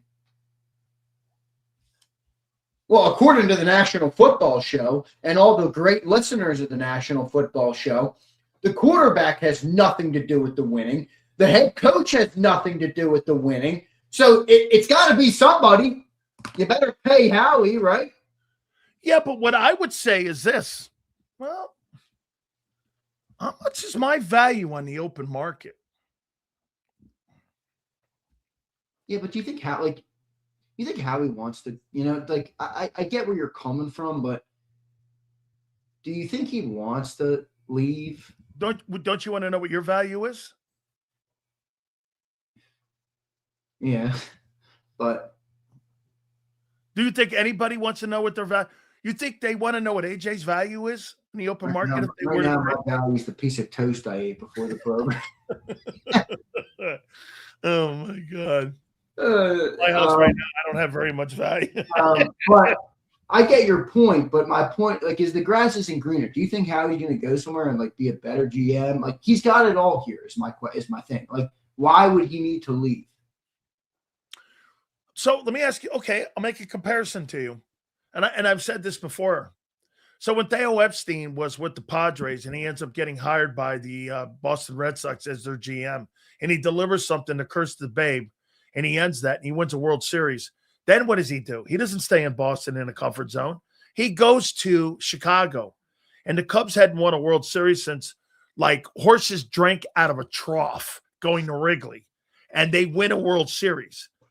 You think that his legacy, Theo Epstein's legacy, can you imagine if Howie went somewhere else and did the same thing that he's doing now, and he delivered multiple world championships, and he was known as the greatest general manager in the Cap era of all time? No. We're already starting to debate. I mean, John Schneider's got just as good a resume as Howie. He's got just as good a resume. Don't you think that's a big risk, though? They don't. Well, let me ask you. Massive risk. Okay, all right. So that's my point. Let me ask you. Right now, do you believe that Howie Roseman is a Hall of Fame general manager? I do. With 2 Super Bowls and some of the stuff that they one of the times that I will finally admit it. I'm wrong. I was wrong about him at the beginning. Well, I don't. Wrong. I mean, wait, because I'll pick on you when you're wrong, and I will. You weren't really wrong. I mean, in 2021, when you started your show here on JAKIB Sports, that was after the 2020 season where Jalen Reagor was an objective bust. They had 0 wide receivers. The offensive line from the 2020 season was completely and utterly wrecked, destroyed, and injured. No, that was a different time. The last 5 years have changed a lot of narratives on Howie Roseman. That's perfectly fine to say. So I don't agree that you were way wrong. Were you wrong on some things? Yeah, but it did look like he was a glorified accountant in the beginning. It did. I think he's gotten a lot better at personnel, a lot better at drafting, a lot better at using the team around him, a lot better at a lot of things. That's a lot better at listening. How about a lot better at listening? Yeah, I think that's a good one too. So you don't think he would ever want to go anywhere and challenge himself? I mean, I can't speak on that because I don't know what Howie thinks personally, but I do wonder. I mean, assuming he doesn't have any more grandiose plans of being something bigger than a GM, I don't know what that would look like, but if he doesn't want to start a GM agency or something, I don't know, something like that. If he wants to be a GM, where are you going to go? Jeffrey gives you all the money you need. He lets you sign the contracts you need. He lets you structure them so you can keep adding talent. In a way, Jeffrey's organizational setup for the flaws that do exist in it, does allow Howie to operate the way he does, which gives him the Hall of Fame resume. That gives him the Hall of Fame pedigree. It gives him the ability to shake and bake and build rosters like he has. So if I were him, I wouldn't want to go anywhere. And by the way, I don't want you to discount this. Howie Roseman and Jeffrey Lurie are real close. Now, they're not family. It's a business relationship, but they're very close. Okay, they come from the same religious belief. They are thick as thieves. There's a reason that all the coaching changes, even when Chip Kelly failed, and even before Chip Kelly, when Andy was gone, there's a reason he never got rid of Howie. So I think don't dismiss that. Jeffrey Lurie and Howie Roseman are real tight, and I don't think Howie would turn on him. Can I tell you where I think and what Howie would do next if he was to ever leave Philly? Can you see Howie Roseman starting an agency and being like an agent? Like, going out there and being like a Drew Rosenhaus? Yeah, I don't think that would be as fulfilling for him. Like, one thing it'd be more financially rewarding for him. It would certainly be more financially rewarding. Certainly. And you look, the thing about that is whenever you bring up a question like that, you can never speak on what another man's, what his aspirations are. Well, some people will look at Howie and say, oh, you make enough. And then other people might look at Howie and say, yeah, you're chump change, man. You got to get to a couple $100 million, $300 million, $400 million, $1 billion, So there's different goals. Everybody's got different goals, different aspirations, different beliefs about what's enough and what's not enough or what you want to accomplish. So I don't know. My feeling, though, is Howie's happy at Philly. You don't ever see the owner and the kid ever pushing him out. Well, if Julian gets in charge, I think that changes a lot. But I don't see Howie firing. Or I don't see Jeffrey Lurie firing Howie. Now, if Jeffrey Lurie, I don't know how old he is, but God forbid, which is going. We all die. So if he does die one day and his son takes over the team, well, then all cards are off the table. Anything could happen at that point. But we'll see. We'll see. What's Hurts's position in this new offensive approach? And what I mean by position is this: how much power does he have in all these decisions that are being made? You think they say anything to him? Do you think they run anything? Not that they're asking him for his okay and his wand waving, but what don't you think if you're making such massive changes in the O-line, coach, and the coordinator and the passing coordinator and all the hires that you've never heard of some of these names before, don't you think you would I would feel obligated to go, Jalen, what do you make of this? I'm not saying I'm going to dictate but I would want to know it's a courtesy thing. Yeah, it's a courtesy thing. A courtesy. Who runs the offense? Now, imagine if I made sweeping changes to your show and I never told you. You what the fuck? What do you want me to do? I host the show. He runs the offense. So I think you're right. You got to. I don't know though. This is a weird organization where head coaches don't have the type of say. Did you hear what I pointed out? Most of your coaches don't have more than 2 years here. And most of the head coaches, if they do stay for longer than 2 years, they never get the type of power that most would get. You look at a coach like a Harbaugh, you look at a coach like Tomlin, you look at a McVay, a Shanahan. These guys have say-so, man. Oh, absolutely. Yeah. In a way, the coach is more important than the GM in most of those places. So it is a little different in Philly with that. So I don't know how much they would give to Jalen, but you got to think they've talked to Jalen. I'll tell you what, Jalen was running around the Pro Bowl after Mannion was hired with a big smile. He looked like he was the happiest guy I've ever seen. I think he was happy to be done the Kevin Patullo season. I wonder how he's going to fit into this, though. Like I heard you and John talking. Do you think there's going to be complete change, or do you think this is a subtle change? Well, it's the hirings would insinuate it's a complete change. Yes. Where I agree with John is he's if you're a good coach and you're actually a good coach, not which means accentuate the talents of your players. A sweeping change doesn't make sense. It doesn't make sense for the quarterback. It doesn't make sense for the running back. It doesn't make sense for the offensive line, especially Landon Dickerson. It doesn't really make sense for A.J. Brown. I mean, A.J. Brown's a great receiver, and I'm sure he can manage it, but he's not really a motion, move all over the place type of guy. He's not a manufactured touch guy. He's not any of that things. So let's say your quarterback, your running back, your wide receiver 1, and your offensive line, or at least a part of your offensive line. Absolutely. So then the question is like, okay, if they're going to modify it to get better from last year, that makes sense. But how much do you modify? How far do you go? How far are they willing to go? I don't know how far they're willing to go with it. Do you think Goddard's back?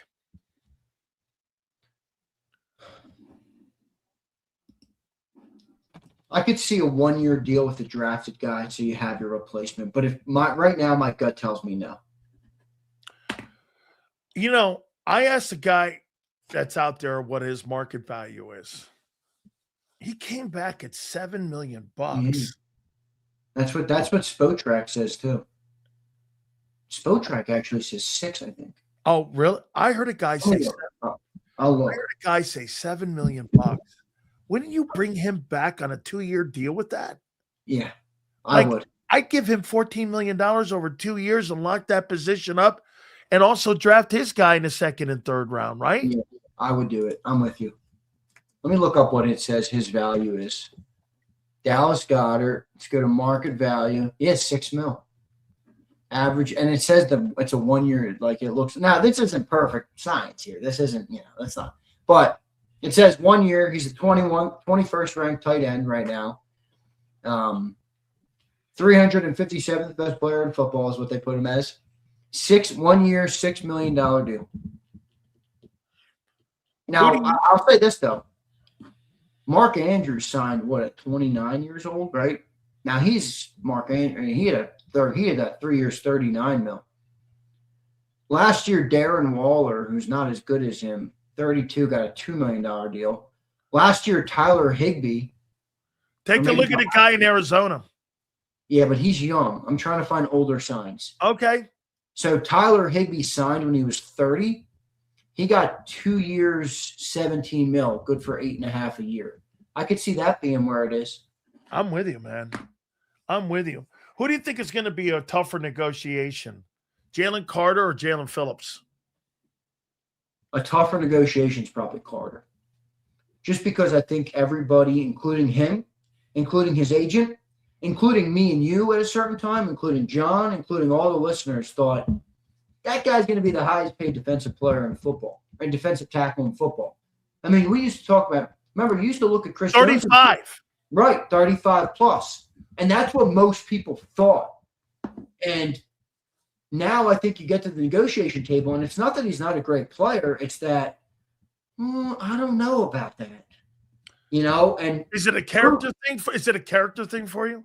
Well, it's a combination of everything. I mean, is the character a part of the reason that he hasn't been conditioned like he should be conditioned?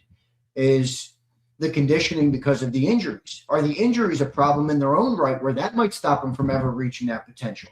The player didn't play as good as he could have played. That could be for a litany of reasons. It could be because it's on him. It could be because the injuries slowed him down. It could be because the injuries stopped his conditioning, and that's what impacted him. So it's a multi-pronged thing here, but the reality is, as good as Carter is, he has not played to that level. So it's hard to stroke that contract for a player that is young, does have the history he has. I know people like to, I don't hold that against Jalen Carter, because anybody who's ever been 18 or 19 years old knows that, hey, that you made a lot of mistakes. You did a lot of dumb shit in your life. All right. And what he did was super dumb. But I'm not going to hold that over him for life. But I think it's a trend, or at least it's used as a trend when you see some of the things that have happened this year. So I think that's a really tough contract, dude. I really do. I think that's a tough contract. Senor, the reason that I'm going the other way now with Goddard is because of the money. Because I thought it was going to be $12 million. Senor, I love you, brother. I really do. But man, sometimes you can be really stupid. I mean, is it not obvious why Sileo has changed? He thought he was because the money changed. Now he thinks he's getting 7. I mean, come on, senor. I think Senor, wake up, senor. I got another tough question here for you. Is it more important to get Jahad Campbell on the field in 2026? Or is it more important to pay Nakobe Dean when you have Zach Bond there? Okay, you have to start the 2026 season with Jahad Campbell starting, dude. You can't have a first round pick sitting there at a rotation piece. Well, let me ask you this. That'd be 2 ones that you're – wait a minute. Listen to this. That means you would have Nolan Smith and you would have Jahad Campbell going into a year not starting for you. As a rotational piece, essentially. You remember something I said at the beginning of this offseason? Well, you know what? Before we go there, let me ask you this. There's 3 linebackers. Nakobe Dean, Jahad Campbell, and Zach Bond. Who fits what role? Who fits the Mike? Who fits the Will? What 2 linebackers are the most similar? And who has the most, the more limited skill set from a sense that you can't put them all over? To you. Boy, man. Like, to me, I think the 3 of them are very versatile. They are, but my point with that was Jahad Campbell to me more resembles a replacement for Zach Bond than he does the Mike, which is where Nakobe Dean thrives. Now, I know Nakobe's got the injuries, I'm very high. I like Nakobe Dean a lot. I've made that very clear. And I said at the beginning of this offseason, Howie paid huge money to a linebacker last year. Very un-Howie-like. And he drafted and he used the first-round pick, Sills, on Jahad Campbell. And if you remember, me and John talked about this today. When Howie got to the podium after that draft pick, he comped him to Micah Parsons. Yeah. Then Vic got a hold of him and said, no, he's an off-ball linebacker. That's right. But I don't know if Howie drafted him to be an off-ball linebacker. So the way I'm thinking about it is, so Howie's got a first-round pick and a top-tier contract on off-ball linebackers when he didn't like to spend there at all. Do you trade Bond? Pay Nakobe half the price? What a gamble. Let Jahad Campbell on the field? I understand moving on from Bond's hard. He's almost 30, not getting any younger and not getting any cheaper. This year? Going to move on from him? I don't think you want to. I'm not saying I want to, but I just floated that out there because it was like. No, this is tough to see because it impacts whether you keep the kid or not. Like, I think Nakobe Dean and Jahad Campbell are a great tandem. I don't know if Nakobe Dean or if Jahad Campbell and Zach Bond are as good of a tandem when it comes to fits with each other. Like, Nakobe and Jahad have perfect complementary skill sets. Jahad can get to the flat. He's got great athleticism. He can rush the passer. He can play off the edge. He can cover. He's got speed, athleticism, size, length, everything you want. Nakobe is your prototypical. He's a Mike. He's a perfect middle linebacker. I don't know. I think they fit together perfect. Okay, here's what is being projected. 4 years, $31.599 million for an average annual salary of $7.899 million. That would be, and that is with that Spotrac guys. $7.9 million would be roughly an average of $31.5 million. Would you pay that? Boy, isn't that right in the heart? That's right in the number where you go, ugh. That's right in the middle where you're doing this. It's not over the top, but it's an awful lot for a third backer, and which means you would be doing this. Am I right? So you're gonna pay a guy 8. Let me see here. You're gonna pay $25 million between Nakobe Dean and Zach Bond, and you got a first rounder. All right, who the fuck plays? You mean to tell me you're gonna sit Jahad Campbell another year? Yeah, it's tough. And Sig says the number one thing. I mean, this is what makes it hard.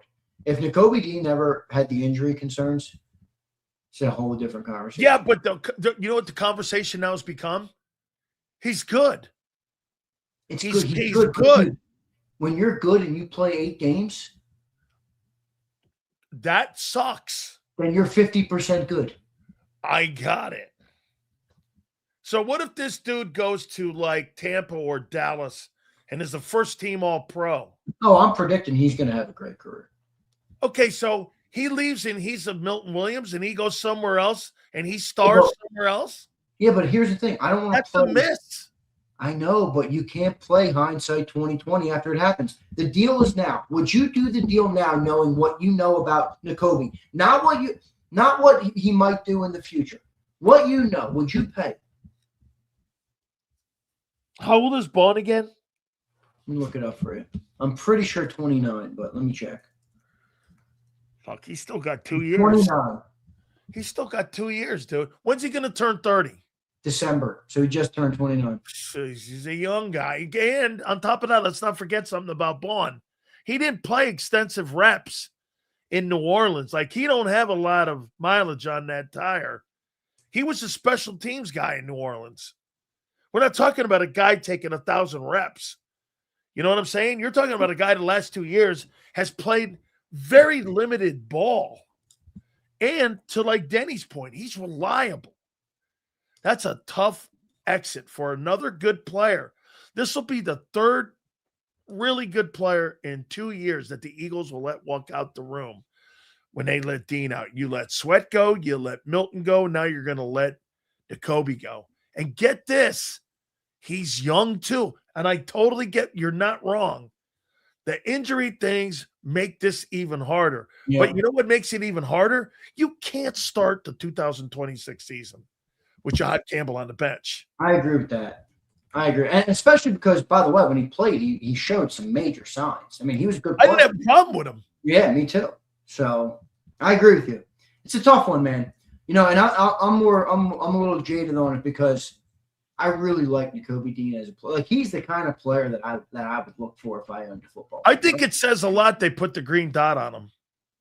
Yeah, I mean, he just embodies more than just a good player. I mean, he really is a mature dude. He's a smart dude. He's a good representative of the organization. He handles himself well, carries himself well, leads well. He does everything well, man. He's tough to move on from.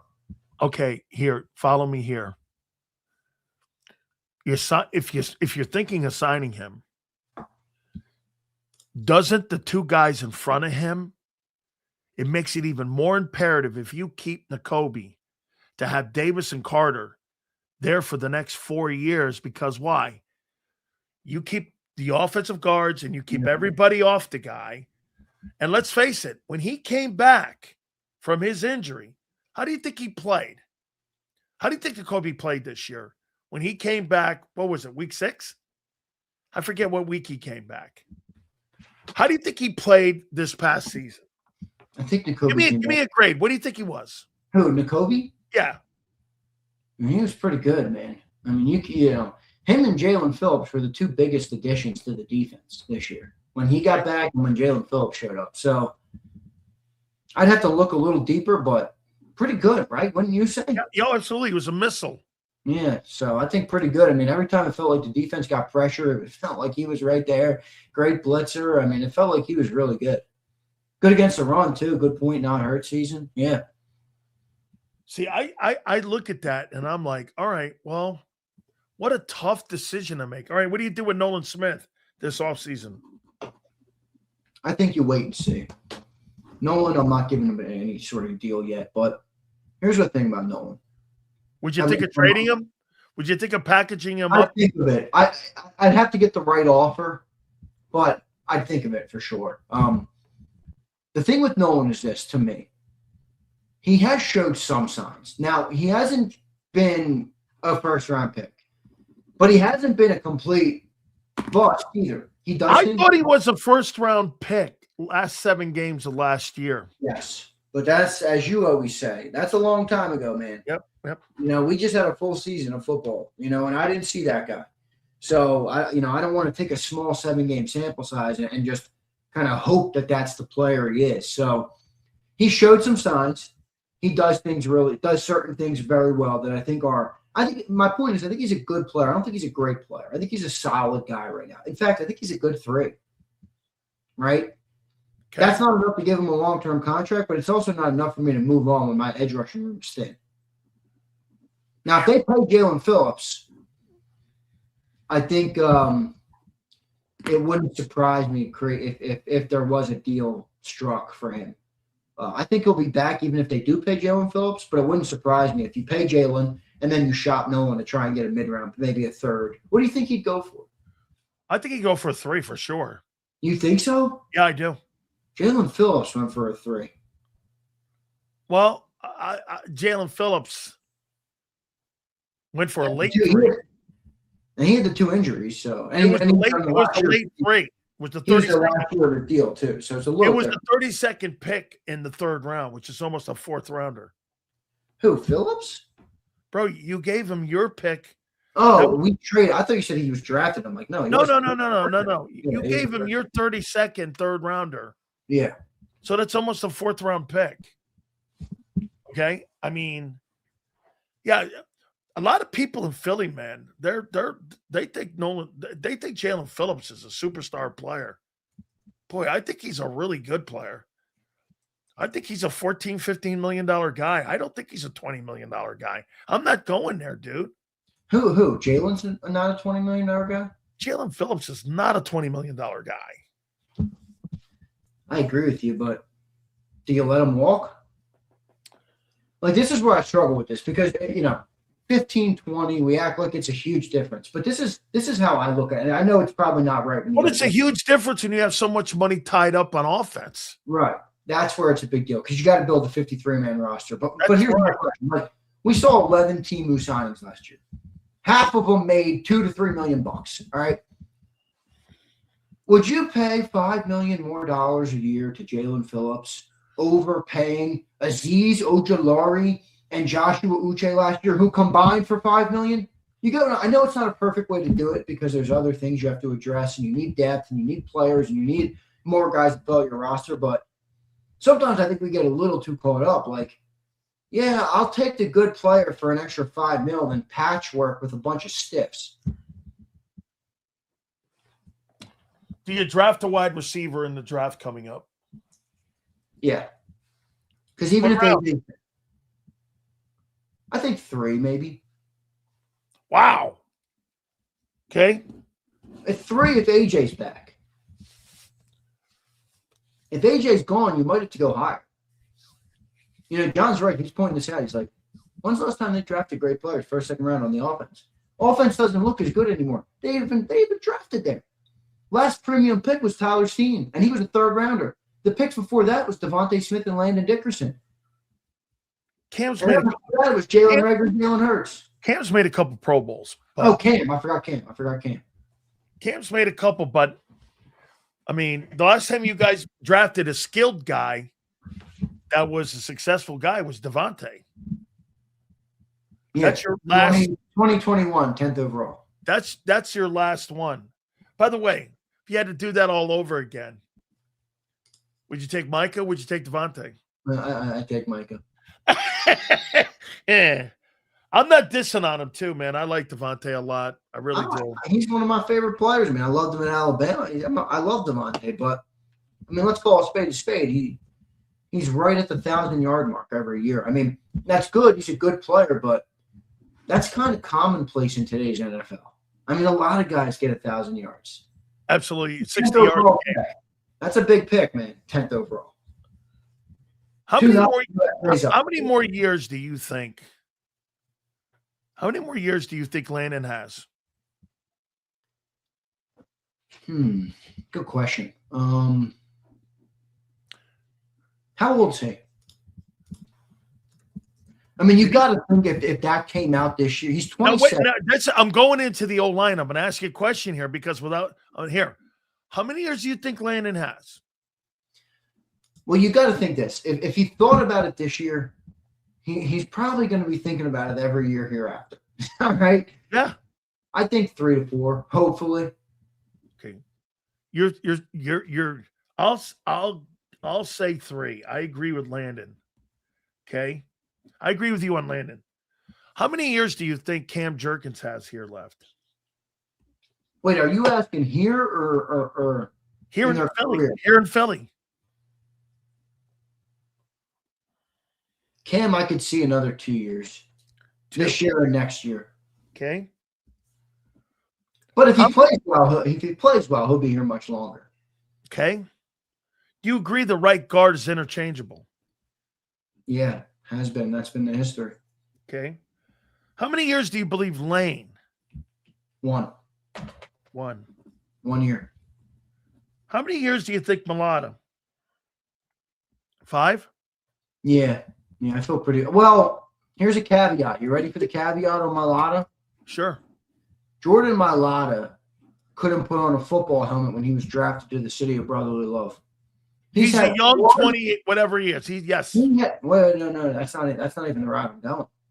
That's a good point too. He's a young 28, but here's another route. Ready? He's had one direct coach who's coached him on technique, on fundamentals, on playing the position his entire life. And it's been one of the best offensive line coaches in the last 50 years. Now he's gone. Now, I don't think my lot is just going to, let me walk away from my max contract.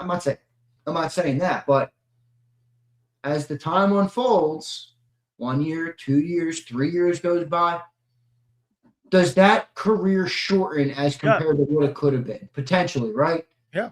So I hope not, but it's definitely a factor to me. So I want to point this out to you. I think we've been looking at it too micro and not macro in this O-line. John says that you guys are hoping for a rebirth of health. We just went over this. In the next 3 years, you're going to be replacing 4 of your 5 guys, except for Mulata. Lane's gone. The right guard is interchangeable. Cam maybe has 2 years. Landon's got 3 years. And Mulata's the only guy with longevity. Xander, in the next, it's not just about finding Lane's replacement. You got to find the unit's replacement. You got to find guys. I agree with you. Now, here, how do you gauge that in terms of right now? Because I think your point is good that you can't just sit here and act like it's going to be peaches and cream forever. But like you got to win now. Like I'm not going to draft everything now to work. You know what you get what I'm saying? Like I can't. Yeah, but the one consummate under Nick has been that line. Yeah, but how? I mean, they well. There's only been one guy moved off that line in the 5 years Nick's been here. Sayamalo, Cam, Becton, Steen. Can anybody find me a single offensive lineman that's been drafted to Philadelphia, did not live up to what he was expected to do in Philly, and then went somewhere else and played well? Is there a single one in the last decade? I think Sayamalo played pretty decent. No, but that he doesn't qualify. But not to the level of what he doesn't qualify because he didn't leave because he couldn't get on the field. He was a cap casualty. Yes, he left because of money. I'm talking about a guy that didn't develop enough in Philly to ever play and then go somewhere else and play. No. So my point in saying that is if you drafted an O-line in Philly that was worth a damn in the NFL, and Jeff Stoutland was your coach, that guy got on the field. Yep. I don't care if it was the 7th round with Jordan Mailata, the 3rd round, the 5th round, the 1st round, the 2nd round. They get on the field. Now you're going to draft a bunch of O-line replacements like you're talking about. Yep. Is there any guarantee, 1, you're going to pick the right guys, 2, you're going to develop the right guys properly? Yep. Because the thing with Stoutland was, if Stoutland couldn't get you up to speed, because he wasn't magic, obviously, I don't think anybody could. And the best example of that's Andre Dillard. Right, I agree. Remember, he got a big money deal. He lost to Jordan Mailata, but that was when Mailata first year started. So if you can play, we always had that coach that was, if you can play, you're going to be able to play in Philly. And now we don't have that. And now I wonder how hard it's going to be to replace those guys as opposed to how hard it was a couple years prior. I think it's a big change, man. I really do. You understand. I didn't realize that until we just put this down on paper. Bro, in the next 3 years, 90% of that old line is being changed. Well, potentially. I mean, it's not, you don't know. Lane's gone. Lane's gone, dude. Lane is I would say Lane and Tyler are definites. I think Lane and Cam are definites. Well, what if Cam comes back and plays well? What, because he went down there for the SMR treatment? Because Pablo Jurgens he hit Colombia to get his stem cells. So this guy went down there and got he's chasing that Brazilian tail. That's what he was doing. He went down and got a Brazilian back. You know what he got? He got a Brazilian butt tuck. Yeah, I don't know what he got. It's weird too because the whole thing was like promo. Like you see it posted a picture of the IV bag, Go Birds on it. I'm like, what? Are you getting treatment or did you get a sponsorship deal?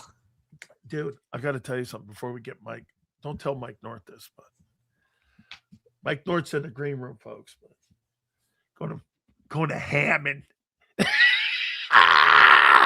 Wait, embarrassment. I haven't followed this enough, so I'll be listening. What an embarrassment. They're not changing the name or anything, are they? They're not. No, nothing like that. Well, right? wait. Well, no, look. The New York Giants and Jets didn't change. They're in Jersey. So they're going to be the Chicago Bears out of Indiana. Mike, are you moving to Indiana next? You see Mike moving out of Indiana. By the way, isn't that a great tragedy? I mean, I'm an Eagles guy. I grew up, right outside the city, but I've always had an admiration for the franchise of the Bears. Like I've always thought it was just a great franchise, just a cool brand, one of the original brands, kind of an iconic football team. It really is. You hate to see it, man. Bro. Sorry for the Chicago people. That guy JB Prick, their governor. I mean, he is a absolute buffoon. And the guy, and then the mayor. What happened? I can't believe that the Bears are making a public statement. I'll tell you this. I don't want to go. Daly would eat his ass. I don't need to go. Daly would have went behind the scenes, Andrew, and said this: "Hey, let's get this Guinea over here. Let's get this Irishman over here. Let's get these guys together here. And by the way, I got a business card.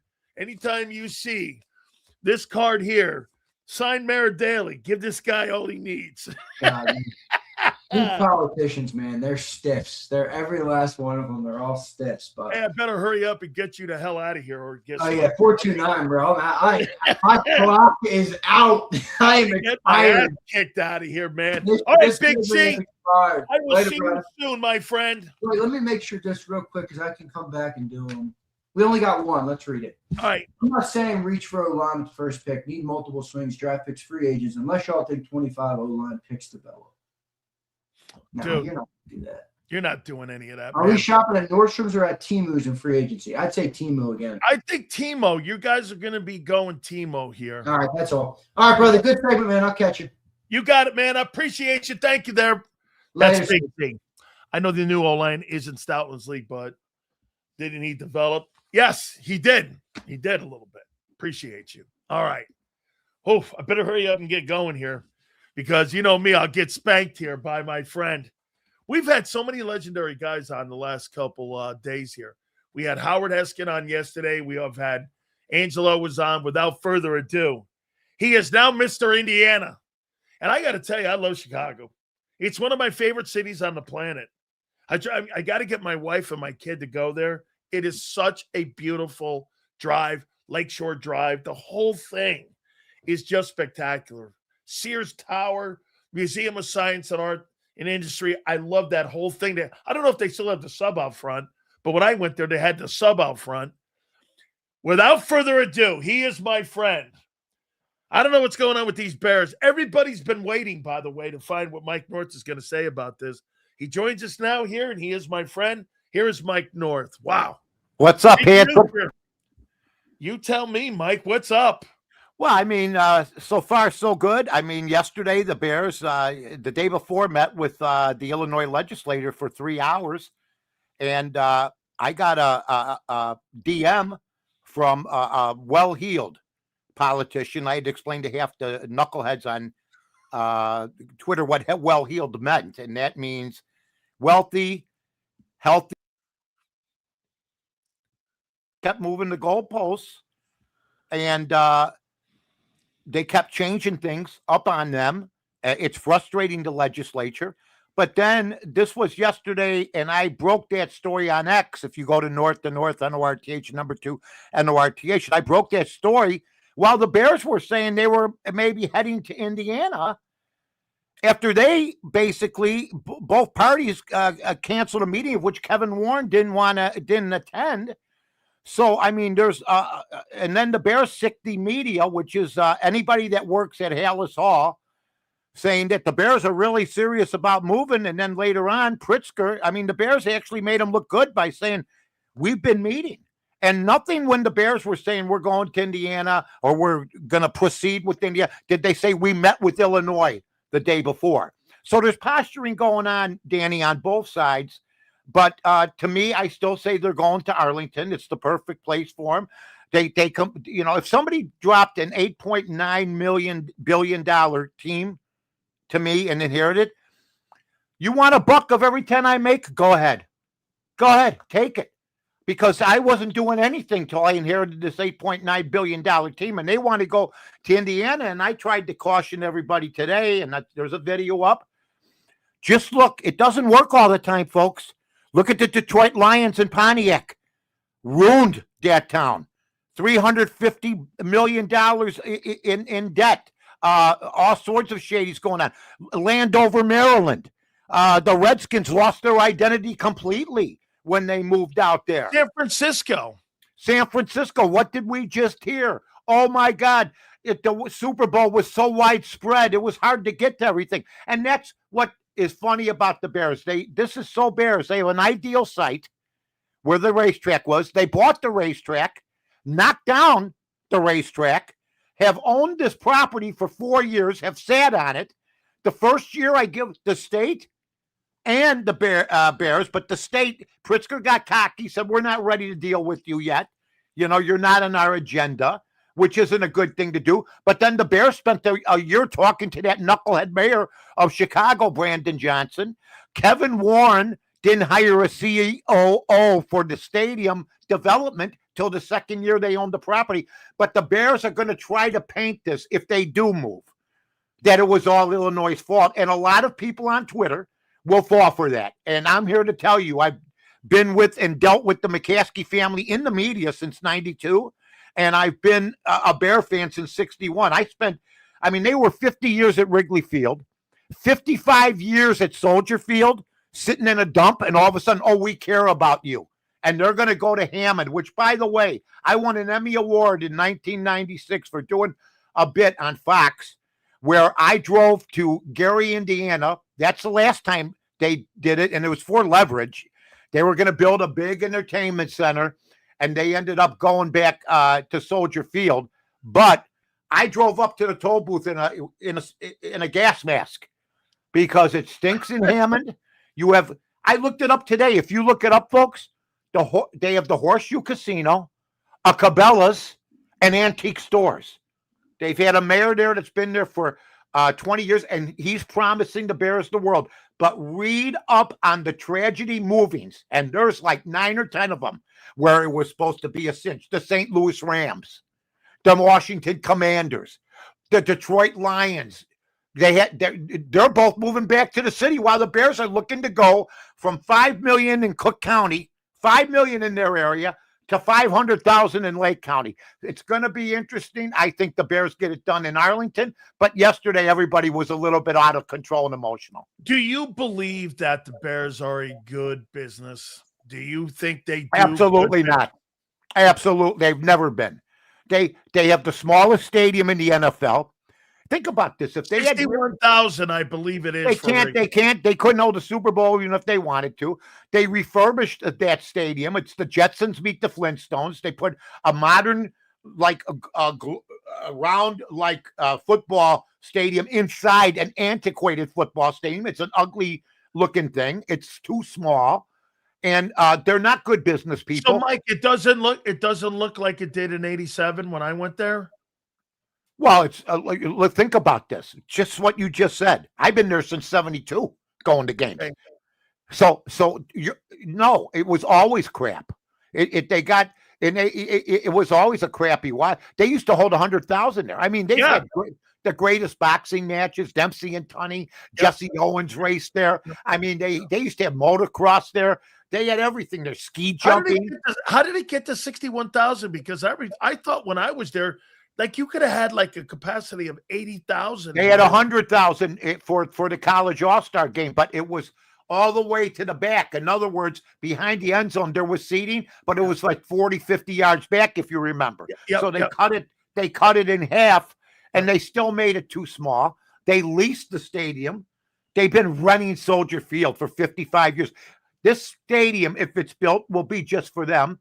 But I'm telling everybody right now, you think you're going to go out there, because this will happen. The Bears have had 9 winning seasons since 2000, only 9.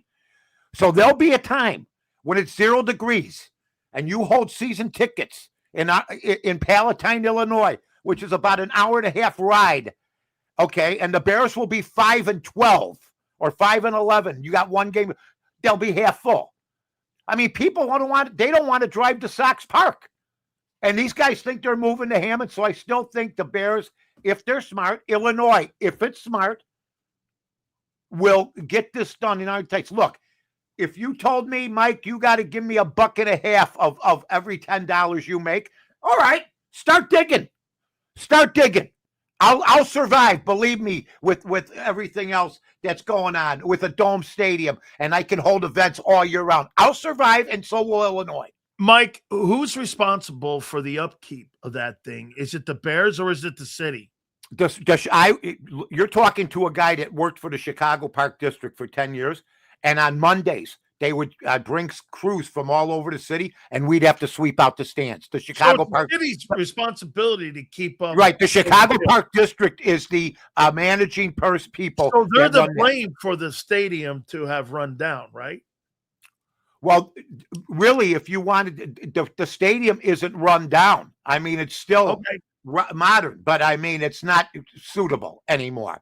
It's reached its peak. You know, it's no different. And I understand the thing now is for teams to move. You know, people saying that the Chiefs are going to Kansas. Well, people thought the Chiefs played in Kansas half the time anyway. And Kansas, there's a Kansas City, Kansas, and a Kansas City, Missouri. The Giants, Jets, of course they went over the bridge, but I always joke about that. I used to tell people they should be the New Jersey Giants. I never dreamt in my lifetime that the government and the McCaskey family, who are both inept, would screw something up like this up. But the McCaskeys bought Arlington Park, 326 acres, and sat on it after they bought it. Who does that? You know, so it's been screwed up all from the beginning. They're still negotiating. What do the Bears want? What do the Bears want from the city of Chicago? Well, what they want from Arlington Heights is they want the infrastructure for their entertainment center. And that's fine. And they were moving ahead. And Pritzker says yesterday that they were ready to move the bill forward. And then they get sideswiped by the Chicago Bears saying, hey, you know, we might go to Hammond after Tom McDermott wanted, the mayor of Hammond wanted to get some assurances. So they intentionally let talks break down, and then they go over there. So they're playing a game. I get it. And we'll see what happens. But the media in this town's been shameful. I mean, I remember 96, everybody buried the Bears if they wanted to move. Now there's, you know what? It's a nice area. You know, it's beautiful. I guess I missed the boat. My dad, I hung downtown my whole life, especially my professional career. Went to somebody. I did not know Hammond was the place to go. I didn't know we were supposed to go to Hammond to have a good time, because you can't. I can't believe it's here, Mike. Look, the boats used to be up in Indiana before they built a Horseshoe Casino. I used to go there in the 90s. Okay. If you took a wrong turn, okay, About 5 minutes later, you were being initiated into a gang. Okay, so I'm serious. And then somebody says, well, it's the greater Chicagoland area. What kind of crap is that? It's in Indiana. It's in a different area code. I don't care. Look at Buffalo. Somebody said, well, the Bears haven't been, they've been negotiating for a year.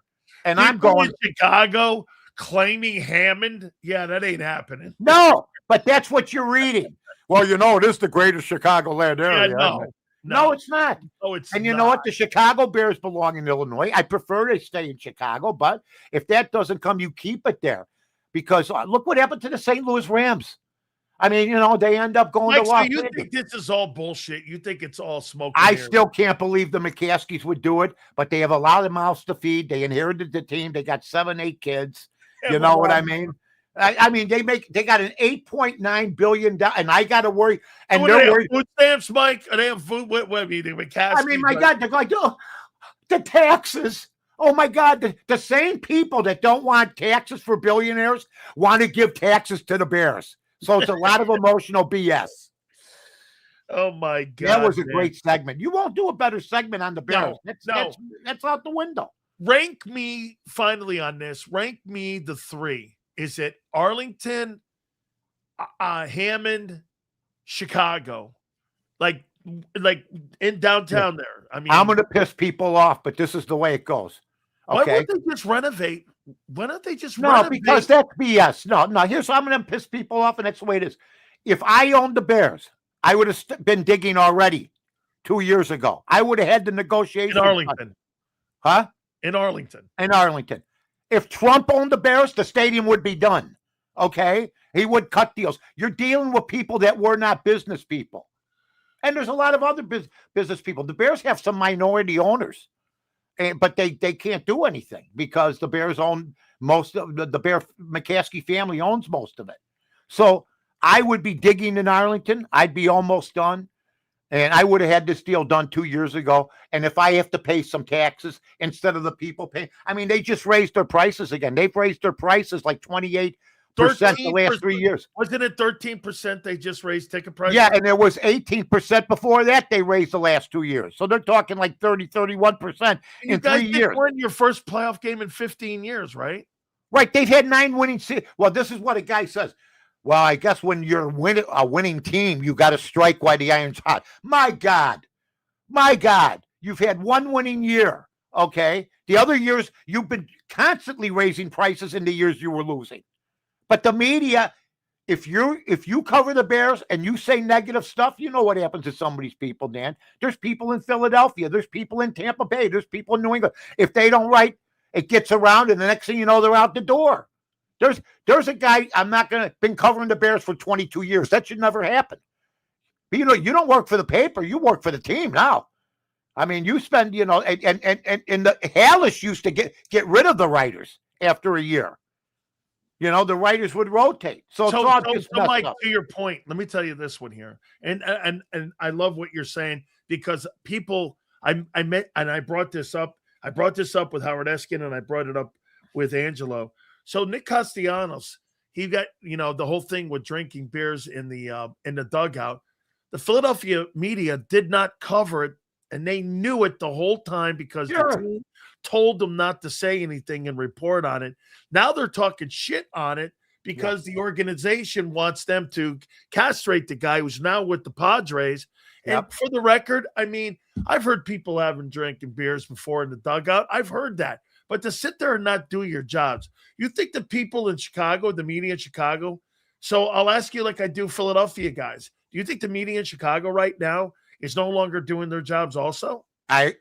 Look, they're doing their jobs the way that the media does their jobs now, which means I want to keep my key fob. I want to survive. I mean, I heard people yesterday. One person goes, "Oh, the Bears, this is a writer. Or a reporter, the Bears are being batted around like a ping pong ball." No, they're batting each other around. And then I hear another person go, "Well, where they're moving, that's a nice area to raise families." I mean, give me a break, man. Give me a break. These people, they're all afraid of their own shadows. You have media people who couldn't negotiate their own deals. if they wanted to, that have agents, okay, that negotiate bad deals for them. Every deal I ever negotiated, I did myself. I was in business before I got in the media. So I know what it's like. And I got to hear people go, well, I don't know. This looks like a good move. I mean, if you're going to get something for free, nothing's for free. Nothing. Sooner or later, something's going to happen. And you know what? If you want to move to Hammond, only the Bears would go from 5 million people in the general area to 500,000, period. Why would they try alienating their fan base? Well, that does alienate some of them. And the Bear media, let me just say this. They don't care about tickets. Chicago Bear fans are like Eagle and Bills fans. These guys, that's a generational thing, Mike. That's civic pride. That Bears team's civic pride, dude. Let me tell you a story. If the Bears were 5-12 last year, they wouldn't be feeling sorry for the owners. The owners, like, once again, you make all that money. You're going to make more by building a stadium. If you build it, they have railroad right next to the Arlington Heights thing. They have expressways all over the place. And they have, if to get to Hammond, Indiana from Chicago, well, it's only a 17-mile drive. It's not on game day. Not on game day. It's a long drive. And that's the problem that they have in a lot of areas. In Landover, Maryland had that area, had that problem with traffic. And it was people shuddered going to the games. Now, I don't go to the games, so I got a big-ass TV. But I went in the 70s and 80s, and I just couldn't see myself if I was in my 20s or 30s again. Me and my buddies getting together, go, let's go to Hammond to watch the Bears. I couldn't see it. Warren as the president of the Bears. I think he's horrible. I think he's been horrible. I think he was horrible in the Big Ten. He was. They gave him the job with the Bears. I think that he was late on. He didn't know the political landscape of Illinois. I think they made a mistake hiring him to begin with, okay? Because this has been a giant mess. He was brought here specifically for this stadium, and it's been a bigger mess than ever. And he's not a guy, I guess, from what I'm hearing. Well, and this would be for both sides that don't trust each other. Because let me state this: I don't like either side. Okay, I don't like the ownership, but I don't like the politicians either. Because Pritzker's an arrogant, you know what? That the mayor in that city is just as well, he's just no. That guy there, I can't believe he was a middle school teacher before he became mayor. To me, I can't believe the guy, and he has very bad intentions. And part of the problem is the crime issue. The Bears don't want the Bear fans don't want to go downtown, but they don't want to have 70% of your season ticket holders are north of Madison Avenue. So if you know the city, folks. If you live in Palatine, if you live in Hoffman Estates, Barrington, you have Bear season tickets, leave at 8 a.m. if you want to go to Hammond. Man, is that like Glen Ellen up there too? Or is Glen Ellen? Got Glen Ellen, you got Glenview, you got Wilmette, you got a lot. And where I live, it's an hour 45-minute drive if you want to go to the Bear game on a Sunday. Forget about it. All right, let me take you to another topic here. I love other topics. You know that. I like throwing stuff. What about the NBA All-Star game? Can it be fixed? Well, yeah, if you do it the right way. I told David Stern this every year he would come on my show. Come on our show. And I said to him about 15, 20 years ago, I go, why don't you have the world versus the USA? And he never wanted to do it. He said, maybe it's something we'll look into. I don't know if they thought that the world hadn't developed completely yet. We're talking in the 90s or what have you. He passes away. You get this know-nothing guy in that doesn't know how to legislate, Silver. And finally they do, but they do it wrong.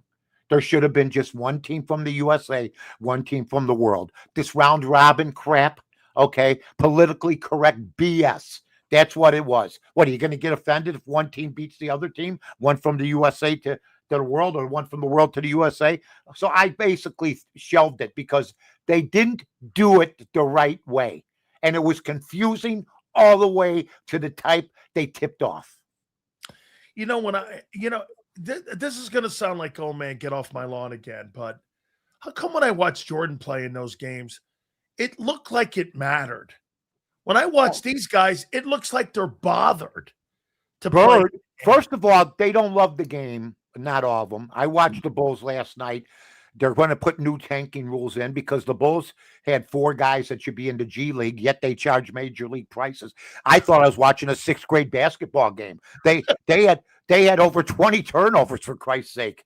You know, I was going to go. I yelled to the TV, "Get little Jimmy out and bring in Tommy." You know what I mean? My God. I mean, so here's what I would do. The team with the best record that doesn't make the playoffs gets the first round pick, not the worst team. So they're all going to bust their ass to try to win. I love that. So the team that wins gets the first pick in the NBA draft. In other words, let's say you got 8 teams in the playoffs. I forget about the playoffs. Let's say you have 8 teams in the playoffs. Yeah. There's a 9th place team. And then there's like a 16th place team that just wants to crap the bet on purpose. Yeah. No, you got to be, if you're the 9th place team, you get the first round pick. You deserve it. You played your ass off. You didn't make the playoffs, but you tried. Does this stop tanking? That would stop tanking because then the other things, you could use the lottery balls or it's up for grabs, but you automatically give to the team that busted their ass. Yeah. Give them the first pick instead of you're the biggest losers on earth, crapping the bed every night, not giving the people their money's worth. We're going to give you a great player. You know, sometimes the players have responsibilities too. So that's what I would do. How about this? I got a text message from an agent, and this person represents Derrick Rose. And I was like this, I go, "Hey man, Derrick Rose." Yeah, they said we want to talk about the fact that the Bulls retired his number and hung his number up in the rafters. I think it was in January, late January. They did that. What's your takeaway on Derrick Rose? Well, I didn't look. I loved him. I mean, he was fantastic. I had a buddy that was a big Illinois fan. And he's also a big public league kid. That's where Derrick Rose came from. And he said, "You're going to love this guy." I used to go, "Just Phil, just let it go. Okay, when he gets here," and I couldn't believe how great the kid was. But I didn't think he deserved to have his number retired. But he got it retired. That's their right. But Artis Gilmore's in the Hall of Fame. He was great with the Bulls. He doesn't have his number retired. So I think you cannot put many people's jerseys, including his, in the same rafters as Michael Jordan. You got Jordan, and then you got this guy. You know what I mean? My deal is that. Didn't you think he was better than Bob Love, though? Oh, yeah. And Bob Love but see, they were at the beginning. Jerry Sloan got it because the Bulls won. The Bulls were an expansion team. They never got great picks or anything. They used to give the expansion teams the 10th and 11th worst. Jerry Sloan got it. I agree with you on that premise. But the Bulls have gone on from the early days, the 60s and 70s, when they made the playoffs in their expansion year, and Sloan and Love were perennial all-stars almost every year. Now you're going to retire Derrick Rose's number after Michael Jordan's played there. You know, you never won a championship. You only played 7 years. You averaged 17 points a game in your Bulls career. You know, there's a lot of guys like that. Chet Walker's not in the Hall of Fame, the Bulls Hall of Fame. Former Sixer, too, by the way. Yeah, I mean, great ball player. There's a lot of guys not in. I think 25% of all Hall of Fames should be gutted. I think you should kick out 25% to 30%. I could find you 25% in the Baseball Hall of Fame that don't belong. Football, NFL, NBA, for sure the Basketball Hall of Fame. You think Harold Baines belonged in? Absolutely not. No way. Absolutely not. No way. Never hit. Good player, but consistent.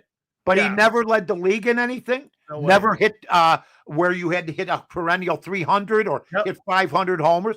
Never play. I mean, so I don't think Bill Mazeroski deserves to get in, but he got in because he hit that home run. But I don't think he deserves. I think Roger Maris deserves to get in, and he's not. I think him and Dale Murphy are the only two-time. Well, Andrew Jones didn't deserve to be in. I'll tell you that right now, because the guy he was pretty good center fielder though, Mike. He was pretty good. Look up Jim Edmonds. Was better than Andrew Jones. Look him up. He hit 400 homers too, though. Who?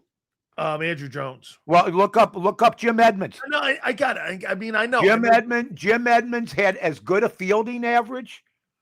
This guy made it because of defense. What's 400 home runs? That's nothing now. No, That's old school. But I will. That didn't belong in. But Andrew Jones would be out though, Dan. I don't care what he did. Yeah. He's one of the 25%. You cannot look. It's like an Italian American club, the Hall of Fame. When you go in, there's a group of guys first that you see. Hey, Mike, how you doing? DiMaggio, right? All them guys. Well, no. In the very back. Okay. Here's what I got. You first walk in, like in Donnie Brasco. You first walk in the door, and there's like the very good Hall of Famers. Okay. And then you get to the second room, and there's other guys. Captains. And they're very, very good. Soldiers, captains, and then you get to the big. Then you get the Mays and DiMaggio and the Mantle. But I can't put Andrew Jones in the same category. And I'll give you one now. I'm going to hear about Felix Hernandez. People, I just keep going. I just don't know what's going on. I just roll. Okay. Here's what I'm going to tell you. Felix Hernandez has 179 wins and 139 losses. Pretty good. His ERA is 3.44. They're talking about him maybe getting in the Hall of Fame. Mickey Lolich was 217 and 193. He threw 3 complete games in the World Series. He's not in, and his ERA is the same as Felix Hernandez at 3.44. Well, we know why. Well, Schilling is a friend. I love Kurt Schilling. And Kurt Schilling's won 200 and like. Kurt Schilling's a conservative pitcher, and that's why he's not in. He had the blood. Look, I always thought the bloody sock thing was a little bit of a show. I tell him that all the time because I'm a Yankee fan, and I told him, I go, come on. Listen, that's ketchup in the sock there. I'm watching at home, and I'm going, who painted that? Rembrandt? Who painted that red stain? And let's keep the sock on, okay? And I just got a kick out of that. But he was a tremendous pitcher. Tremendous play. What about Jerry Krause? Have they put him in their Hall of Fame? Oh yeah, he got in after he died. See, that's a kind of Buck O'Neill that happened to too. Guys like that, they wait till they die. And I got to tell you, Jerry Krause was maybe one. You put him top 5 all time because he got Jordan Rodman, he got Jordan Pippen, he got Jordan Horace Grant. He got Jordan John Paxson. He got Jordan Steve Kerr. And Reinsdorf had his number or whatever retired before Krause, which was an injustice. But Reinsdorf owns the team. All right. What about college hoop here? Who are your 4 teams right now? I'll tell you what. I've been betting. I bet games like Lamar. You know what I mean? You know what I'm saying? You're betting. You're betting with my Italian buddies here. You're not looking at the front end. You're looking at the back end here. I bet like Winston-Salem, I thought it was where they made cigarettes. You know what I'm saying? I never even knew that. Teams like that, the other night I bet Texas at Rio Grande Valley State. Okay. I couldn't find that place if you gave me GPS, okay? And I got my life riding on it, okay? But I have still, there's certain teams that stick out. I watched Alabama. Illinois 21-5. Illinois is legit. I'll tell you a game I watched the other night. There was no defense, but with sharpshooters, Alabama and Arkansas. My God. Calipari's got a team, doesn't he? Yeah, I mean, Alabama won the game by 2, but both teams went into double overtime. I had Alabama -4, so I lost by 2, which sucks because you stay up for 2 overtimes. You're watching, you're ready to doze off, and some guy throws the ball out, over somebody's head, and you explode at 11:30 at night. What are you doing? My wife's trying to sleep. Everything. Look, I mean, I watched the NBA last night. They're back. They're as crappy as ever. Imagine betting the Pacers and the Bulls in one night and actually thinking you're going to win something. The Pacers were -2 and the Bulls were +6 in their games. I bet them and they got killed. They both got murdered. Okay. And I'm sitting at home trying to eat a cookie. Mike, are you a good loser or are you a horrible loser? Oh no, I'm a good loser. Except when I played. When I played sports, I was, Yeah, the see me, shaky- I'm not a very when I played, I wasn't very good. But when you're betting, how do Oh you no, bet? I'm good. But I used to be, come on, you know what I mean? But now, I mean, the last 20 years, yeah, I'm cool. I How get about it. the record? How's the record? How much? Like, are you above 50%? Like, Okay, now there's this guy, Bill Krakenberger, that's on X, and he's out of Vegas. And he said the toughest thing to do is win in multiple sports. Well, this year in baseball, ladies and gentlemen, 226 and 186. Football this year, 50 and 28 in the NFL. Okay. that's And with the numbers. with the numbers, and 20 and 6 in the playoffs. So there's two that I'm winning at. Golf right now, I'm 11 and 9. I got one match going today. I got this kid Cameron. The Genesis. Yeah, in the Genesis. I got one thing going today, and it's looking good right now. But I also have hockey where I'm 23 and 17. The only game right now in basketball, NBA 34 and 26, but in the NCAA, it's my only loser right now. NCAA basketball, I'm 26 and 27 right now. It's not been that easy, but I was 6 under going into last week, so we'll see what happens. All right. But I win it. I want to win at everything because Krakenberger says it's almost impossible to do. And I like to be diversified. I'm not one of those guys that just does football and then you don't see me again. Or does basketball. I keep going. Golf, hockey, whatever. I pick love it. them Me out. too. I love that here. All right, let me ask you about the Olympics. Do you like it? U.S. I just watched the highlights, Dan. I watched the highlights. Although I do like today they had women's bobsledding on, which I love. You know, I love the bobsled. You know what Okay. I don't like about the Olympics? I'll tell you what. When you You and can't find it half the time. well, here's what I loved about the time when you and I were watching the Olympics, and it was on ABC Sports. Oh, You it had was live- awesome. But the one thing it was live events, Mike. It was live. It wasn't packaged and canned and everything made. No. I get why they do it. It's for prime time, but I don't want to. I mean, knowing If you already know what happened, if you already know what happened, like then that you're not whole, going to I watch. don't like that whole concept. No, I just loved when Jim McKay did it, and they had everybody around the globe doing it, and they'd be out. I mean, to me, my favorite Olympians. I mean, Eric Heiden's the greatest, I think, Olympian who ever lived. Absolutely, Winter Olympics. Yeah, we had a girl from Rockford who was a great figure skater, Blair. Bonnie Blair. Bonnie Blair. Bonnie was great. I knew Debbie Thomas. She was out of Northwestern. Okay. Debbie did a couple interviews on my Gold show. medal. She came in person. Oh man, Debbie Thomas. No, I've seen her, man. Sexual chocolate. Sexual chocolate. It's a smoke show. I get it. He was beautiful. I love. I see the one thing that I do dig is I like the chicks hockey, and I also like the dudes hockey. Those are like the main events. And one of my friends is Jim Lampley. He was there at the 1980 game. Yeah, Jimmy, I go away. I remember him when he was a reporter on ABC Wide World of Sports. For God's sake, Mike, who was how far I go back? Chris Economaki. That's how far I go back. He's auto racing. Who's the guy that was in Chicago? That was the former running back. That was a broadcaster who got sick a bit. He was a running back. God, I can't think of his name, but he was. I think he was from Chicago. I think he went to Northwestern too. Mike Adamle. That's it. Good guy. Yeah, he got sick. It's too bad. I'll tell you what. This is one of the best stories. When I was running, man, I'm at the peak. I do an interview, and this young lady asked me if I'd like to go out to pizza with her. And at the time, I said, "Nah, better not." She asked me in front of a whole crew of people. Catalina Witt. Oh my God! No, she asked. At the end of the interview, we gold medal winner. Right, we go outside. We go outside the door there, Holy and I go, Catalina, thank you. She gives me a kiss. She goes, I go, what are you doing? She goes, were you with your entourage? She goes, I know, yes. She goes, but I'll tell you, would you like to go to pizza with me? Go out for pizza with me? My ears went like this. And I said, nah, no, thanks. At the time I said, no, I should have, because she's so greatness. I think my wife would have been proud if I brought her home with me. No. You know what I'm saying? Hey, B, here's Catalina Witt.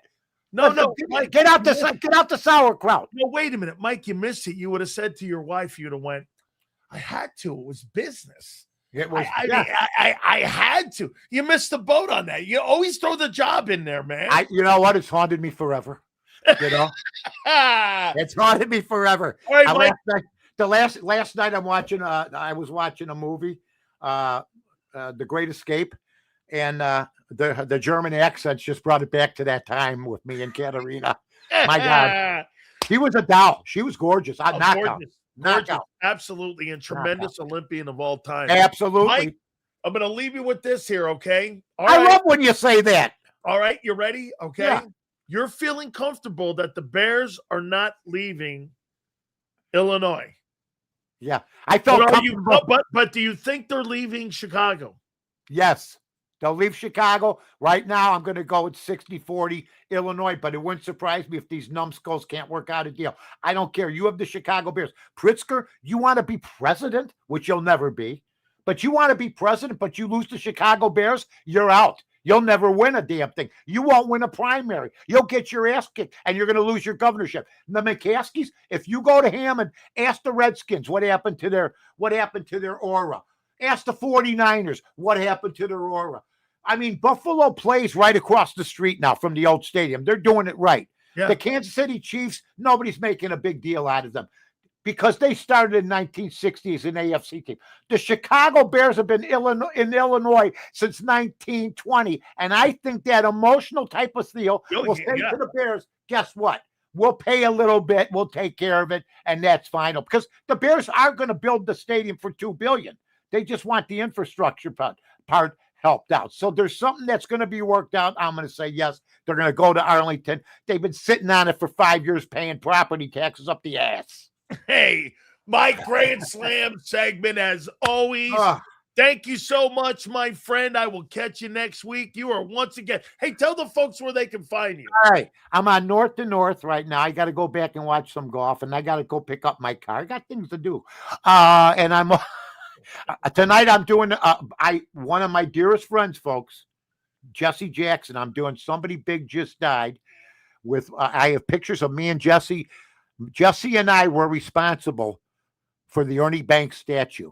Oh, wow. Well, Jesse and I were friends. We understood each other. And I told him one time, I go, the guys in my neighborhood Jackson was a great guy with me, never judged me or anything. But then one day he calls me. He goes, Matt, it's Jesse Jackson. I go, I know who it is. This is how I used to talk to him. I know who it is. Now I'm talking to a civil rights icon. He goes, I went to the Chicago Tribune in a meeting and they ignored me. I want to get a statue for Ernie Banks. And I go, okay, can you put me on? I go, yeah. Would you like to work with me on? I go, yeah. So we started working on getting an Ernie Banks statue, right? I told him, I go, if we build this statue and get it up, I want credit because I don't want you hogging everything. He goes, I swear to God, I won't do it, right? That's how we were talking. So I used to talk to all the Reinsdorf, everybody. I go, listen, don't screw me on this deal, okay? You know, and he goes, don't worry, I won't. And they didn't. Ernie thanked me. Jesse thanked me. And me and Jesse Jackson and John McDonough worked together, who was then with the Chicago Cubs. And we got that statue up. And I'll tell that story tonight. But Jesse was a good guy. I know people. I know the things that people are going to be pissed about. That goes with the territory of what he did. Sure. Okay. And he made some mistakes, believe me. And he knows it. But with me, I said, if you screw me, I'll never do anything with you again. Mike, let me tell you. You know what he said to me? I won't, and he didn't. Let me tell you my Jesse Jackson. So Jimmy Johnson used to bring all these really famous dudes like Ali and everybody to our practices. I mean, everybody would come. And so Jimmy loved Jesse Jackson. So Jesse Jackson loved the Hurricanes back. He was a former football player for Illinois. Jesse Jackson played quarterback. He came down there and he just shook all of our hands. And after that, we would go, and Jerome Brown and I would go into the inner city. Anytime that he was down in South Florida, he would call us up. We would go to Overtown, Liberty City. He would ask for the help. Like you said, he had that nice drawl. He goes, come help me out here. I used to say, can you imagine if you would have stayed in Illinois? And I go, how did you do the signals? 55, 22. Dude, keep hope alive. Keep hope alive. Hey. Keep hope alive. 22. anytime He had a shtick and he worked with it, Hey. but he wasn't a mean-spirited guy, and he wasn't like he wasn't really a by the way, race-baiting- him and Trump are boys. Oh, big time. Big time. Do you know, I know his family, and I know his daughter, Santina, well. Donald Trump, you have never heard Jesse Jackson say a bad really thing about Donald Trump. He gave him an office for that Rainbow Coalition. He took care. Donald free. Trump took good care of all those guys, and a few of them turned on him. Yeah. Sharpton turned on him. Yep. But Jesse never. Jackson. No. You know what? I'll never forget Jesse Jackson saying to me, "We're having dinner at Gibson's." He goes, "Where did this Obama come from?" He didn't even know who the hell the guy was. He's from Chicago. Supposedly, I don't know. He didn't know who he was. Let me go, Mike. I'll see you next week, homie. I'll tell you what, I had a hair day that can't be compared with anybody. I'll see you, pal. I got you next All week. right, say hi to Xander and everybody. Yeah. You got it. That's my friend Mike North. Absolutely awesome stuff there. Absolutely great, man. All right, let me pay some bills here. Our great friends at Morgan & Morgan. By the way, the great Philly Godfather will join us. Our friends at Morgan & Morgan, the number one injury law firm in all of America for a reason. It is because they win. With over $30 billion recovered, Morgan & Morgan, there is no company like them. I mean, it's the number one name in injury law firms. This is why. Like I said, they win. The family in Pennsylvania I told you about, they get a settlement offer of $650,000. They end up getting almost $30 million in recovery. Simple as that. Folks, do me a favor. Log on to forthepeople.com/big sales or #love 529. That's forthepeople.com/big sales or #love 529. And do me a favor. You tell them Big Sales sent you. There's a reason Detective Johnson is the gossip king. Oh, did you hear? Jackie and Tom are getting a divorce? Sad. Well, I heard that Ashley Had work done on her face? Yeah, oof. Just like there's a reason Morgan & Morgan is America's largest injury law firm. Injured? With over $25 billion recovered for our clients, there's a reason to go big. Bathroom? Okay. Morgan & Morgan, America's largest injury law firm. Oh, okay. Ignite your nights with free live entertainment daily, only at Live Casino and Hotel Philadelphia's Center Bar. 7 days a week, enjoy some of the region's top party bands, performers, and DJs as they take the stage in the heart of the casino action. Great cocktails, live music, and lively moments. It's all happening at Center Bar at Live Casino and Hotel Philadelphia. Visit livecasinophilly.com for more details and the complete list of upcoming events. Must be 21 or older. Gambling problem? Call 1-800-GAMBLER. This is Eric. When he got injured in a car accident, he called Morgan & Morgan. He not only gets a lawyer, he gets trial lawyers like Sam and Jessica, who are in it to win it. He gets his own investigators with briefcases, leather ones. And if you ever have questions, our customer service folks keep things rolling. Injured? We're your army. Morgan & Morgan, America's largest injury law firm. Welcome to the Jet Setters and the High Rollers, to the Shot Takers and the Tastemakers. Welcome to the Viewfinders, the Thrill Seekers, and the Night Owls. Welcome to everything you could possibly want on one 5-mile island. Welcome to the Wildwoods. Book your stay today. In our hometown, we all look out for each other. We go the extra mile to lend a helping hand. We step up to keep our communities going strong. And at Independence Blue Cross, we're here to keep you going strong. We've been deeply rooted in our communities for more than 85 years. And that connection to members has earned us our spot as the #1 health insurer in the region. So while you look out for your neighbors, know IBX is always looking out for you.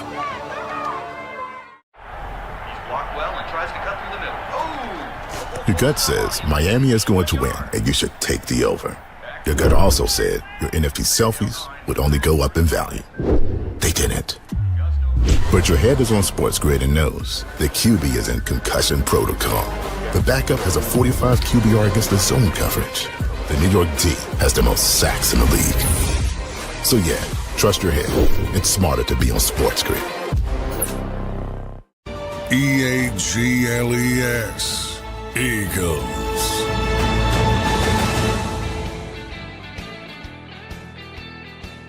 I'm a big Olympics guy, I won't lie. I am. I like the Olympics. I like the national pride and all that. I do. I'll tell you something else, too. I mentioned this with Xander, Howie Roseman, and him potentially exploring free agency one day. I wonder how that would look. Play along with me here on this, though. Let's just do this. Howie Roseman, and I'm trying to think, give me a general manager that stayed in one place his entire career. Ozzie Newsome. And let me go down the list of the greatest general managers of all time. Let me get a list here. I'm going to tell you where I think Howie is. List of the greatest general managers in NFL history. List of the greatest. He's way better than Bill Polian. Greatest NFL GMs of all time. And I tell you what makes this a little better is because it's in the era of free agency. So, is he better than Tex Schramm? Absolutely not. Tex Schramm was an innovator. Absolutely not. Not even remotely close. You know, one thing about Tex Schramm too, he was a guy, he had 20 consecutive winning seasons, 5 Super Bowl appearances, 2 wins. Also, he's a guy that, you know those flags that are on top of the goalpost? This guy had such detail to the game. He invented that for the kickers. I mean, Polian actually took over for a guy by the name of John Butler. Kyle, I always thought that he gravy trained that whole Buffalo Bills, them going to all them Super Bowls. It was really John Butler that built that team. So I never put him in that room. But here, greatest GMs, better than Polian? I think he is. Ron Wolf?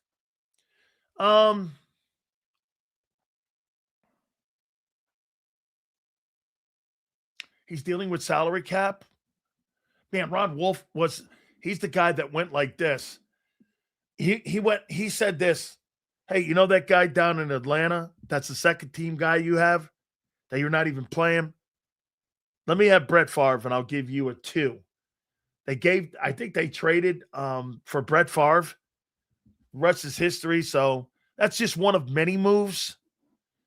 So do I think he's better than Ron Wolf? Maybe. Better than Ozzie Newsome? I don't think so. Not better than Bobby Beathard. George Young, New York Giants. He didn't have to deal with salary cap.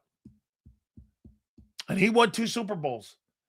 Can you imagine if Howie didn't have a salary cap he had to deal with?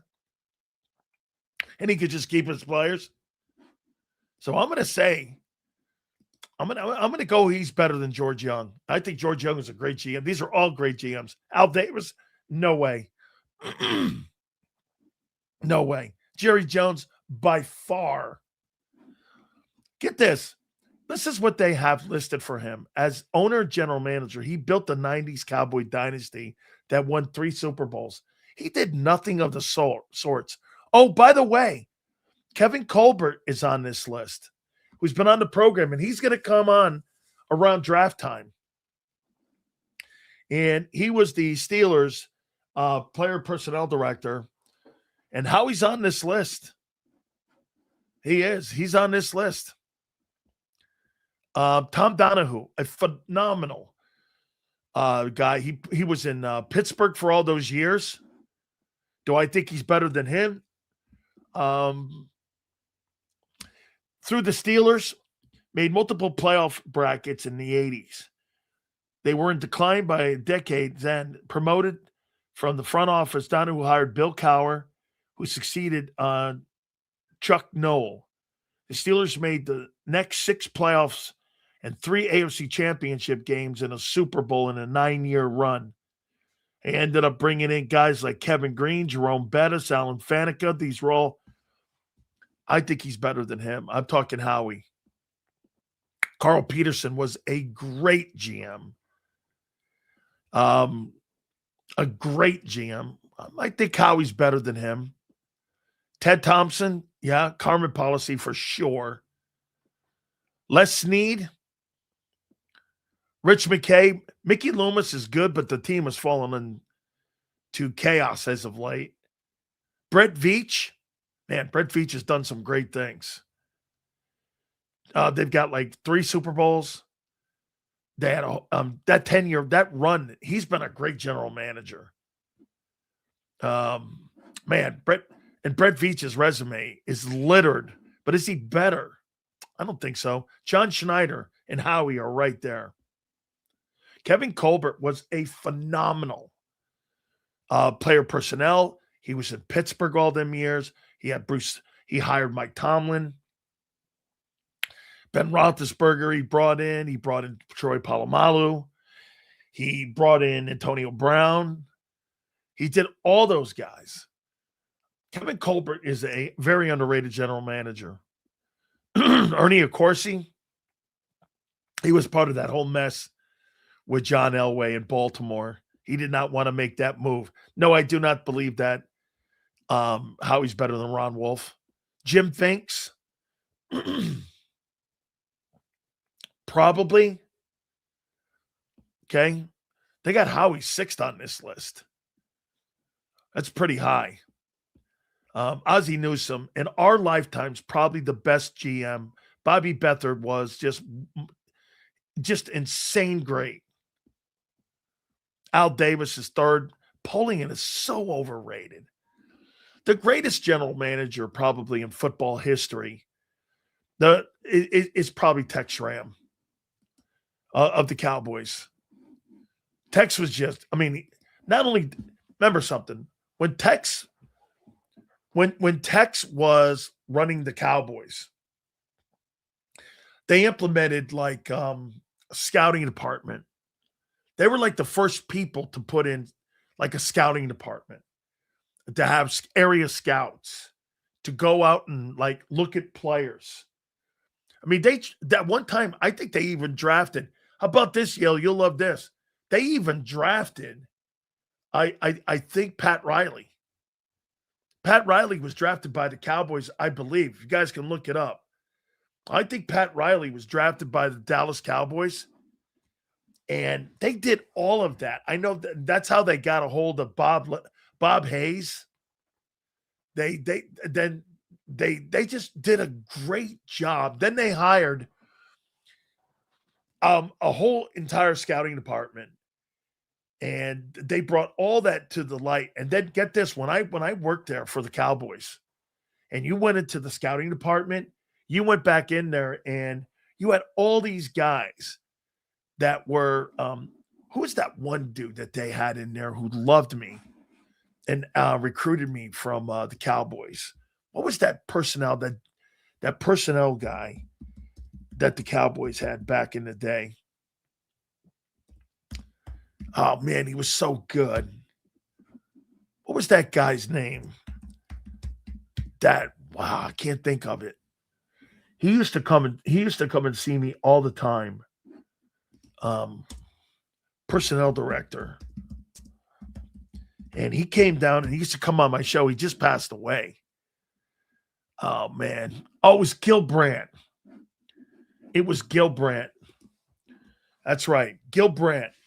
Tex, Gil Brandt, Tom Landry, the 3 kings of the Cowboys. Dude, Gil Brandt. So I'll tell you.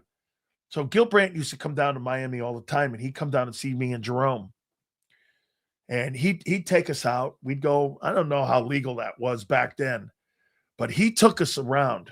It's a true story. They drafted Pat Riley. And I remember Gil Brandt took me around. And he goes, love you. And one of the reasons I signed with the Cowboys was because of Coach Landry. But by the way, some of you guys think I didn't sign with the Cowboys because of Jimmy. I signed with the Cowboys because of Coach Landry. My uncle was alive at the time, and Robustelli called Tom Landry, who was on that Giants coaching staff back in the day. And then I got a call from Coach Landry when I was at my grandpa's house. And I had just been released by the Bucks. It's a train wreck at the end. And I think they sent me a contract, and they weren't going to activate me. So the last 5 games of the 1987 season, they sent me a contract and said, get on an airplane and come out here. They gave me like a $54,000 signing bonus, which was pretty good. I had, if you think about it, and, I got a $350 signing bonus from the Bucks, and I was released, and they gave me $54,000, plus they gave me a roster bonus of another $25,000. So they gave me like $75,000 to come to Dallas in 87. So I showed up in 87. They got me a place in Valley Ranch. That's where I met my girlfriend, now wife, was in Texas. And I showed up there. I wasn't activated for the final 5 games, but I was on the team. So I got there in 87, and I was there. Then the Cotton Bowl came. I remember we all went to the Cotton Bowl because we wanted to see Troy. And Troy was all playing. Gil Brandt was still there. Tex Schramm was there. And then all of a sudden, they sold the Cowboys. Who was the guy that sold it? Was it Tech? I forget who sold it then. Murchison? I don't know if it was him. But they sold the team. And then Jimmy called me. And Coach Johnson called me. And he goes, I'm in Dallas. I want to take you and Michael Irvin out to dinner tomorrow night. And so I remember telling my girlfriend, I go, Jimmy's in town. Sure enough, everybody got called. I've told you guys this, one of the stories. And so we all got called in, and they brought us in. By the way, my wife doesn't really like Jimmy Johnson and Jerry Jones because of the way they treated Bum Bright. Thank you, Kyle. That's who sold the team, was Bum Bright. And I remember we all went in there. Too Tall Jones, Ed Jones, myself. Danny White was still on the team. Eugene Lockhart, Bill Bates. Who was Herschel was there. Mark Tuney, we and him became great friends. I'm trying to think who else was on that team that you guys would know. Tom Rafferty, who just passed away, was on that team. Man, there was so many dudes. But Ed and Randy White, and this is one of the reasons I went there, because I wanted to play with these guys. Because Danny Noonan was there. And so we got called in, and they said we're going to meet. We're all sitting in our lockers. I should have saved that thing too. Dallas Cowboys, Dan Sileo. The lockers were fucking unbelievable. The whole facility was incredible. And we get it. Michael Irvin obviously was there, yeah. And so we're there, and like, sure enough, man, Coach Landry comes in. I told some of you guys the story. He come in and he's crying. This guy's in tears. We had never seen Coach like that. And I knew who Coach was because of Andy. He coached in the Giants when Andy was with the Giants. Shit, Landry coached with Lombardi and against Lombardi. And so we're in there, and I'm watching it. We're all watching this. We're going like, and underneath our breaths, we're doing this. What the fuck is going on? Somebody must have died with Coach. Like, we knew his wife well. She was okay. She was like not sick or anything. And he comes right to the podium and he goes, they fired me. And it went just like this. You couldn't hear a pin drop. You could hear people under their breath going, what the fuck? 6'9". You couldn't hear any. It was like this. And you're sitting there. I remember looking over at Crawford Kerr, And Tom Rafferty, I go, you'll never forget this as long as you live. This was like when Lombardi left the Packers. This guy went 200 some odd wins. I mean, never like fucking guy was the only coach the Cowboys ever had. I'm sitting there going like, and I'm in this room with all these dudes. I just got there a year previous. And I'm going like, he's bawling. People in the room start crying. And I'm sitting there going, what the fuck? Because, guys, I love you. Every one of you. Wanted to talk to every one of you. All the new guys too. And I'm sitting there going, I remember him walking out. He walked out the front door. People came and got his shit. He didn't even walk back to his office. He just left. Guys got up and started walking out with him. We walked out with him. I walked out with him. We all just got up and walked out. He just got up and I'm leaving. He said, fuck that. We're walking him out. They had like security guards and we were like, fuck that. They wanted to put a security guard next to him. We were like, what? Or, you know, sometimes people get fired and they wanted to do a security, like have a security guy walk him out. Okay, Coach Landry's not going to do anything stupid. It's too much pride of a man. So we all walked him to his Cadillac, got in his car. I went home and told my girlfriend. She's like, fuck them guys, Jimmy and them guys. I mean it, man. Yeah. Then that afternoon, we got called back. And Jerry Jones walks in. He goes, I bought the team. It's my team. Tex Schramm walked in, and Tex Schramm was leaving. And he got fired that day too. And they kept Gil Brandt for about 6 months, all the way to the draft. And yeah, that was the end of that. And I'll tell you, so Jimmy walks in. He goes, I want to introduce you to the brand new head football coach of the Dallas Cowboys. And sure enough, everybody starts pinching me and shit. Here's your boy. Here's your boy. And I'm like, yeah, well, that guy don't fuck around. I'll tell you this. And Jimmy walked in and he told everybody, he looked at everyone in the room. He went, half you won't be here by the end of the month. So you better figure out what you want to do. And it was just like that. And how that thing got turned around. And inside of 36 months, they'd go on and win a Super Bowl. That's how fast that thing got turned around. By the way, the biggest guy ended up being Herschel Walker. And they ended up pushing that guy's ass out. All right. Got to tell you, man, you know, there is no doubt. What do we got here? Chills, you think you can get Dabo Sweeney on around the draft? He's got 3 guys projected to go on. We'll put Dabo on here. No problem. Absolutely. Appreciate you, man. Thank you for sending that. All right. So let me get this here. Let me get my book here. I keep this thing on my desk. Okay? I think he thinks I'm full of shit sometimes. But look at this. But that's all right. Everyone else does too. I keep this thing right here next to me. See it right here? Right? I mean, this thing goes nowhere. And without further ado, we got the NCAA tournament coming up. And by the way, we got the NFL draft. I want to get his take on what we think some of these futures are going to be. How far are the Eagles falling when it comes to potentially 2026, where they go when it comes to winning the Super Bowl? He is our friend, the legendary Philly Godfather, and he joins us now. How you doing, brother? What's going on, Dan? How's everything going? I'm doing well, man. How's the book going? Doing great, man. The weather's starting to break. Snow finally melted here in Philadelphia. We're going to start the book tour all over again. We got about 10 dates lined up in the Philadelphia, New Jersey area. So, yeah, having some fun. Would you ever consider doing another one?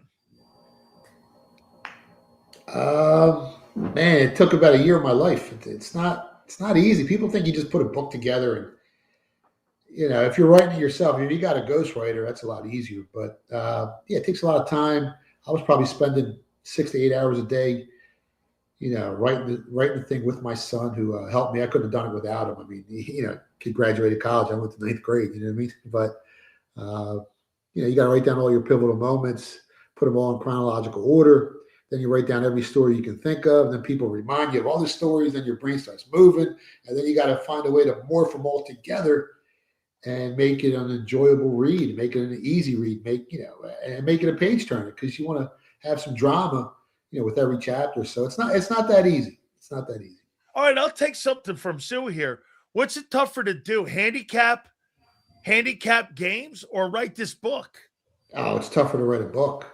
I mean, I've been handicapping games since I was 18. Well, I started moving money for the sharpest guys in the world when I was 18 years old, and I reverse engineered the games they were giving us. And probably after the age of like 24, I started handicapping, became an originator myself. So, no, I mean, handicapping games, to me, it's kind of easy now these days.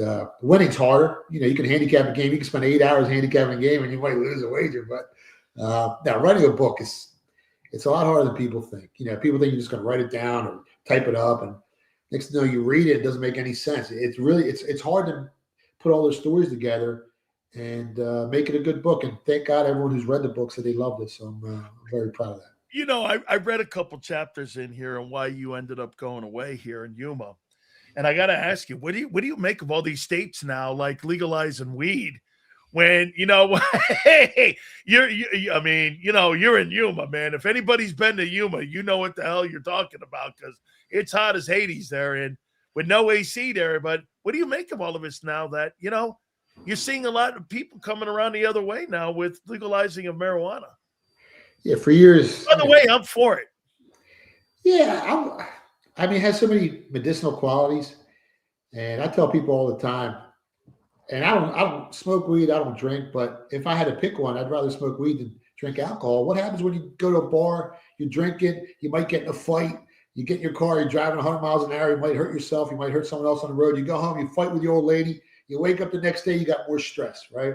When you smoke a joint, you get in your car, you drive real slow, you get home, you eat some ice cream or some cake, you make love to your wife, you wake up the next day, you got less stress. So you tell me which one would you rather do? I don't know. Hey, I'll tell you this. All right. So let me throw this at you then here. A.J. Brown, over under.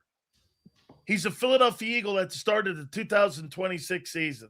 By the way, before you answer, there's half the city that thinks he will be here, and there's half the city who doesn't. Now, if you go outside the city, I think it's more like 70-30 people think he's not going to be here. What do you think? People who know him. What do you think his future is as an Eagle? I actually hit my buddy up before I jumped on the show. I'm waiting for a text to see if he's heard anything. But if you look at the prediction markets right now, it's probably like a 50% chance he stays with Philly. And everyone thinks he's going to go to the Patriots, which, there's a shot, with his ex-coach. But, when he was at Tennessee, he wasn't really fond of Mike Vrabel. You hear a lot of stories. They weren't like they were best friends, especially during those meetings that they had. So, the Patriots have the second best odds, and then it's probably like Miami or Buffalo. The Broncos are probably going to make a push. They need a wide receiver. So it's probably he's either going to stay in Philly or go to some team in the AFC. But don't be surprised if he goes to the Bills. They got a chance to win the Super Bowl with him on that team. What are the odds with the Eagles right now going into the 26th? I know this will be moving, but what do you think? With their odds heading into 2026, where are they on that landscape of potentially winning the Super Bowl? Well, depending on what sportsbook you use, you got the Seahawks, the Rams, they're the odds-on favorites, and then the Bills are there. Surprisingly, the Ravens have the fourth or fifth best odds, and then it's either the Chiefs and the Eagles after that, right around 14, 15, 16 to 1, depending on what sportsbook you use. The Packers are right there with them, the Lions as well. The nucleus of the team is still there. I think A.J. Brown actually stays with Philly. That offensive line, once they get healthy, they got Lane Johnson back, Dickerson's playing. Those guys are huge. Without Lane Johnson in the lineup, the Eagles really ain't that good. If you look at since like 2016, when he hasn't been in the lineup, the Eagles have the same win percentage as the New York Giants. So it's very pivotal to have him healthy on the field. And I knew he was coming back. What's he getting, like another $40 million this year from the Eagles? So you knew he wasn't going to turn that down. So Yeah, I mean, this Eagles team is still one of the best teams in the NFL. They just got to make sure that offensive line is healthy, and they got to create some holes for Saquon, and that didn't happen last year. Is Seattle a one-year wonder, or do you think they're a team that's going to be somewhere like to reckon with here in 26? Because sometimes teams, they take steps back. You think Seattle, or is it the Rams that you would say are the favorites to win the Super Bowl coming up? I mean, it's hard to argue, either team. I mean, Seattle, the way they looked in the playoffs, the way Sam Darnold played, the way that offensive line played, and they didn't have a cupcake schedule last season. The Rams actually had one of the most difficult schedules in the league, so I'm expecting them to bounce back. But it's probably going to be one of those teams. The way that defense played, the way that offensive line protected Sam Darnold, great head coach. I mean, they just boat raced the Patriots in the Super Bowl. It's hard to argue. They might end up in the NFC Championship game again next year. I'm getting Phil Martelli on my weekend show, and awesome. we're gonna talk a little bit about some college basketball here. And do you not agree? Outside of the Super Bowl, what is more bet on, the NCAA tournament or college football? When we're talking about betting and putting numbers up, what is the second best? Is it NFL is king and college football is queen, or is it the NCAA tournament fits in there somewhere? Yeah, March Madness. If you take the accumulation of every wager placed during March Madness, it blows away everything. I mean, it's a monster. Now, a single one-day event, U.S. market, it's the Super Bowl. But over the course of March Madness, there's so much money coming in. It just outweighs everything else. So let me get to a couple teams here, because this weekend I'm going to be talking with Coach Martelli.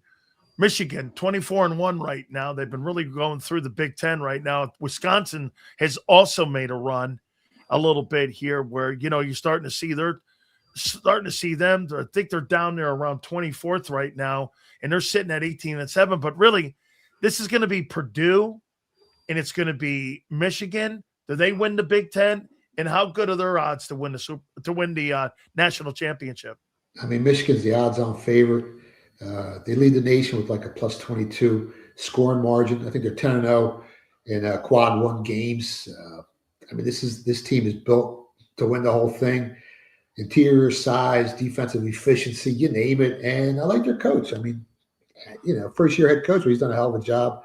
One of the best defenses, if not the best, in college basketball. It's hard to argue that they're not the best team, in college basketball. They got a big game tomorrow against Duke. I think they're like 2.5 or 3-point favorites. So that's the two King Khans of college basketball right now, Arizona, along with Arizona and Houston. But it's going to be a great game to watch. It's on a neutral court. Michigan's like 3-point favorite. I think Michigan's probably the best team in college basketball right now. People are telling me that Calvin Sampson may have the best backcourt that he's had since he's been in Houston. This Houston team has been pretty good this year. I've been keeping an eye on them. How good is this Calvin Sampson team? I mean, Houston's 23-2 right now. And I got to tell you, man, every time you watch them play, their perimeter shooting is good. Their backcourt's great. That's a great-looking team. Yeah, their offense is better than it has been. In this defense, they play man-to-man, and they suffocate teams. They put teams in, like, death zones. They take away short passes. They force a lot of turnovers. They know how to, utilize that shot clock on offense. Probably the best defensive team in the nation, if not the second best defensive team. This team rebounds well. And like you said, Sampson, one of the better coaches. They made it to the final last year. I had Florida at 19-1, but that game could have went either way. This is definitely a team that can definitely get back to the Final Four, along with Michigan, Duke, and Arizona. Is this true that if Miami of Ohio if they lose their tournament, and they're sitting at 26-0, I think, right now, or 25-0, there's a shot, because they don't really have a lot of gigantic wins on that schedule. Is there a shot that they couldn't make the tournament? Or, again, do you think they make the tournament? I mean, they're undefeated. They're one of the only teams that is left that I'm trying to look. I don't really see any other team that's undefeated right now in the top 25.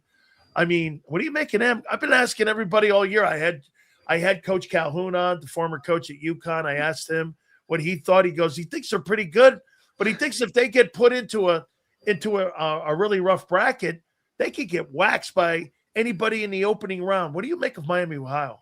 I mean, you can get 300-1 odds on them to win the whole thing. Great Cinderella story, maybe a possible Sweet 16 team, but when they play the bigger, stronger teams, they're going to have issues. But this team can shoot lights out. Arguably the best on paper offensive metrics. I mean, I think they're number one in scoring efficiency. They can shoot beyond the arc, the 3-pointer, like it's nobody's business. They had 8 different players this year scored 20 points or more in a game. So they very evenly distributed offense. This is a very dangerous team with a very good head coach. Travis Steele, he's got great pedigree. Been to the NIT with Xavier a couple of times. I think he won it the one time. He's been around forever. They won 50 games over the last 2 years. This is a very dangerous team. And if they get hot, it's one of those teams that if they get hot in March Madness shooting that 3-pointer, they can win a couple. They can go a couple rounds maybe down to the Sweet 16. But I think they're definitely in. And you definitely don't want to play a team like that, first couple rounds of March Madness. Man, UConn, I love Hurley. I really do. I mean, I don't think they're as good as they were a couple of years ago. But how far do you think UConn can go?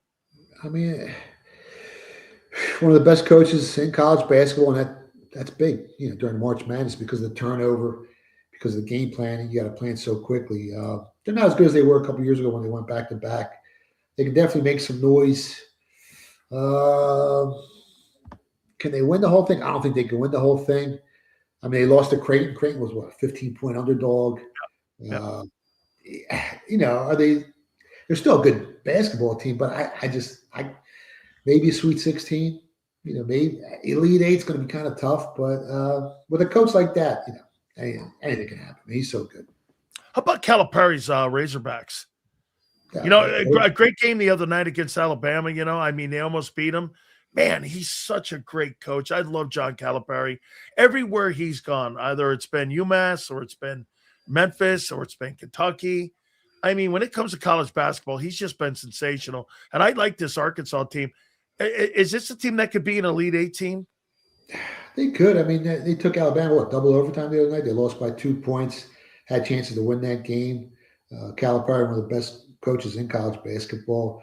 Their odds are right around 50 or 60-1. So I don't know if they can win the whole thing. Maybe Elite 8, but when you get down to that territory, man, you're playing the best of the best. And I just don't think they're good enough. How about Nebraska? Yeah, they'll probably be like a number 3 seed. They got some quality wins on the season. I don't know what their odds are. I think they're up there at 50 or 60-1 as well. But the horses in college basketball this year, like I said, it's going to be Houston. Who are your 4 right now? If you had to pick 4 top seeds right now, who would they be? Number 1 seeds? Yeah. I mean, the obvious ones are Michigan, Duke, Arizona, and Houston. But watch out for Illinois. I picked them before the season started at 30-1. They're down like to 12 or 13-1 to win the whole thing. Iowa State, top 10 in offensive and defensive efficiency. They just beat Houston at home. UConn, Purdue, Florida. You want a sleeper? Yeah. Miami Hurricanes. Really? Watch out for that. You get them at 200-1, and they're coming on strong, man. They got some quality wins. They just beat, what did they beat? North Carolina State, Virginia Tech. But at 200-1, I think you're getting great odds on that team. They got a big guy down low. They beat North Carolina, Virginia Tech, NC State. They'll probably be like an 8 or 9 seed in the tournament. But you're getting 200-1 on a team that they could be an Elite 8 basketball team. It's a they got good guard play. Pretty good team, man. Pretty good team. How about this? Kansas a week ago, they beat Arizona. Maybe it was 2 weeks ago. They beat Arizona. And Arizona, I think, has got all the horses. I mean, they beat you with size. They're great underneath. They're great from the perimeter. They've got great depth. It's a hell of a team. I think Arizona, in my opinion, then Michigan, that could be your final for your national championship. But, I mean, Kansas, let me take away on them. Do you think they have a shot getting to an Elite 8 or maybe a Final 4? Final 4 stretching it, but Elite 8, I mean, they definitely got a shot. But that Arizona team is so good, like you said. Boy, they're good. Especially in the paint. They're averaging like 44 points in the paint. which is probably the best in college basketball. You look at their rebounding percentage, top 5. They got an elite backcourt with that kid Bradley and what's the other kid's name? Braden. Probably 2 of the best, guards in the country. They can put up a bunch of points defensively. One of the better teams in college basketball as well. Arizona's a very dangerous team. Even though they lost back-to-back games, they came back with a bounce-back win against BYU the other night. But Arizona is just one of the stronger teams in college basketball. Last one here on this, Carolina. They're sitting at 20-5 right now, but as you said, Canes ended up beating them. Can they make any noise in the tournament? I don't think so, Dan. There's so many good teams this year out there. It depends where they're placed in the bracket. That's huge each and every year. It depends who they got to face in the first couple, rounds. But I'm not high on them this year. Couple NBA ones here. Who do you got in the East coming up? Detroit, Cleveland, Knicks, or Celtics? I know we're not talking about the 76ers. No, I mean, we were talking about MVP, what was it, last week? And we were talking about Shea and Luka and Joker. And I threw in Cade Cunningham at 15-1, if you remember on the show. And now all of a sudden, I think he's got the second or third best odds to win the MVP with that Detroit Pistons team. Detroit is just overwhelming. They're just 41-13, and I don't know. Are you sold on them? They're pretty good, man. They got, I think, 6 guys that score in double digits. Yeah. They got a big guy down low who's averaging 17 points per game and like 10 rebounds. They got the best, point differential in the East. Celtics are right behind them, and they're starting to play some pretty good basketball. Cavaliers are still there. Knicks, Raptors have been playing some pretty good basketball. And I'm waiting for this Orlando Magic team to catch fire. I mean, they've been a little disappointing, underwhelming this year. But I think they get stronger as the season progresses. And the Sixers are still there, too. I don't think the Sixers are going to make any noise, but it's probably the Pistons and Celtics, man. They're probably 2 best teams in the East. Yeah. I'll tell you the most disappointing team's got to be the Milwaukee Bucks. I mean, I can't believe they didn't move Giannis, and they're sitting there out of the playoff picture right now, and they're not even a playoff team. Not even a play-in team right now. How about out west there with Oklahoma City? I mean, they're them right. I mean, the West is so good right now too. Thunder, Spurs, Rockets. Who do you got with those 3? I think the Thunder's a little bit better than both those teams, but you can flip a coin on, the Spurs or the Rockets. The Nuggets are going to be there. They're battle tested with Joker in the playoffs. That team can surprise anybody. Lakers are playing some pretty good basketball, but I'm not big on them. Timberwolves, they're a cute team, but I think OKC is the cream of the crop. And then, like you said, the Spurs and the Rockets are right behind them. How could you go with LeBron James? Come on, man. I mean, dude, you don't think he's better than Jordan, do you? Yeah, there was this one stat. I don't know if it's true. It said Michael Jordan can come back to the NBA and go scoreless in 128 straight games, and he would still average more points than LeBron James. Hey, I mean, listen, I give him a lot of credit for being a longevity guy, but at the end of the day, come on, man. If you had to have a game, in a 40-minute game, I'm taking Kobe over that guy. I like Kobe. I mean, they interviewed Pat Riley once, and they said if you wanted to pick one guy to take the last shot of a basketball game, who would it be? And he thought about it, and he goes, Michael Jordan. But he goes, if I had to pick someone to take the last shot of a game to save my life, it would be Larry Bird. Me too. Hey,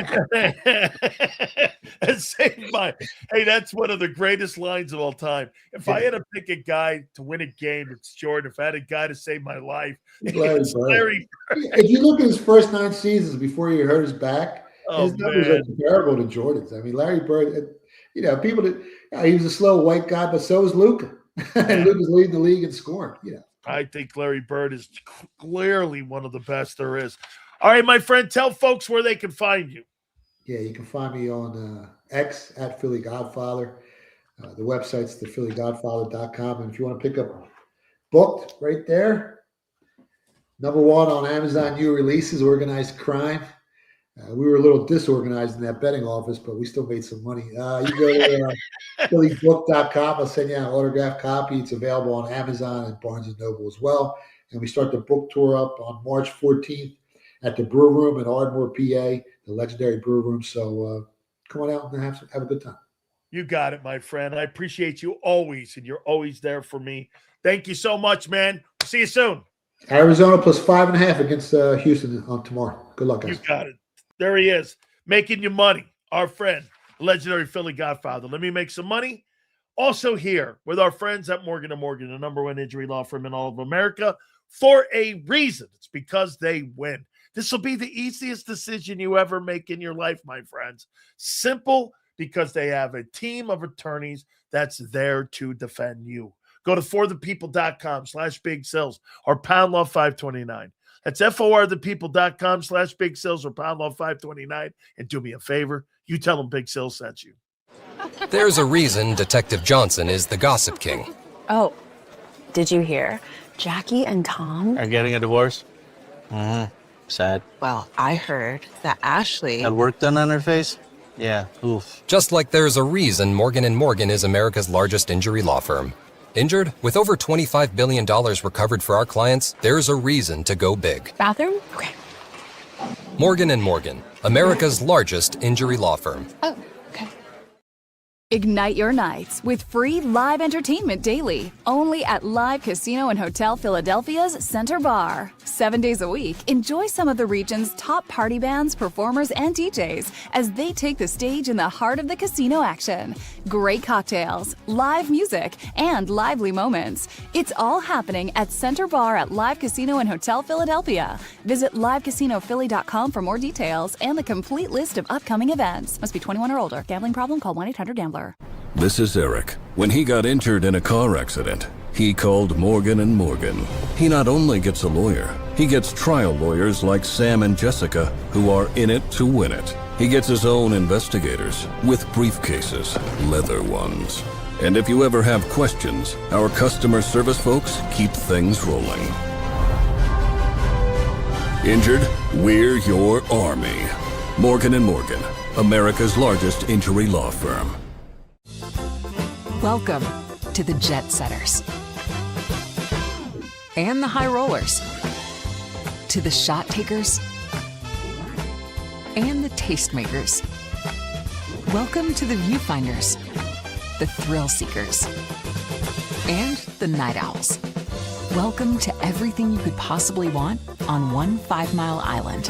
Welcome to the Wildwoods. Book your stay today. In our hometown, we all look out for each other. We go the extra mile to lend a helping hand. We step up to keep our communities going strong. And at Independence Blue Cross, we're here to keep you going strong. We've been deeply rooted in our communities for more than 85 years. And that connection to members has earned us our spot as the #1 health insurer in the region. So while you look out for your neighbors, know IBX is always looking out for you.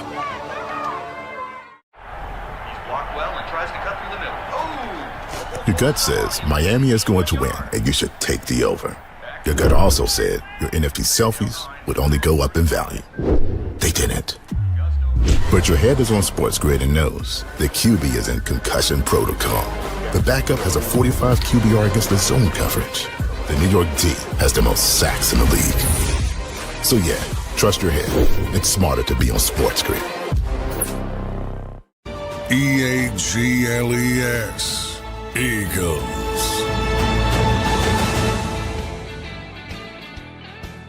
So when do they play tomorrow? Tomorrow morning? Team USA plays Canada for the gold. Whew. How you doing, right? Absolutely awesome. You guys are great. By the way, listen, this is going to be enormous news coming out of the combines. It's not just dudes running around in shorts. Have yourself a great weekend. We appreciate you guys so much, and we will see you on the flip side.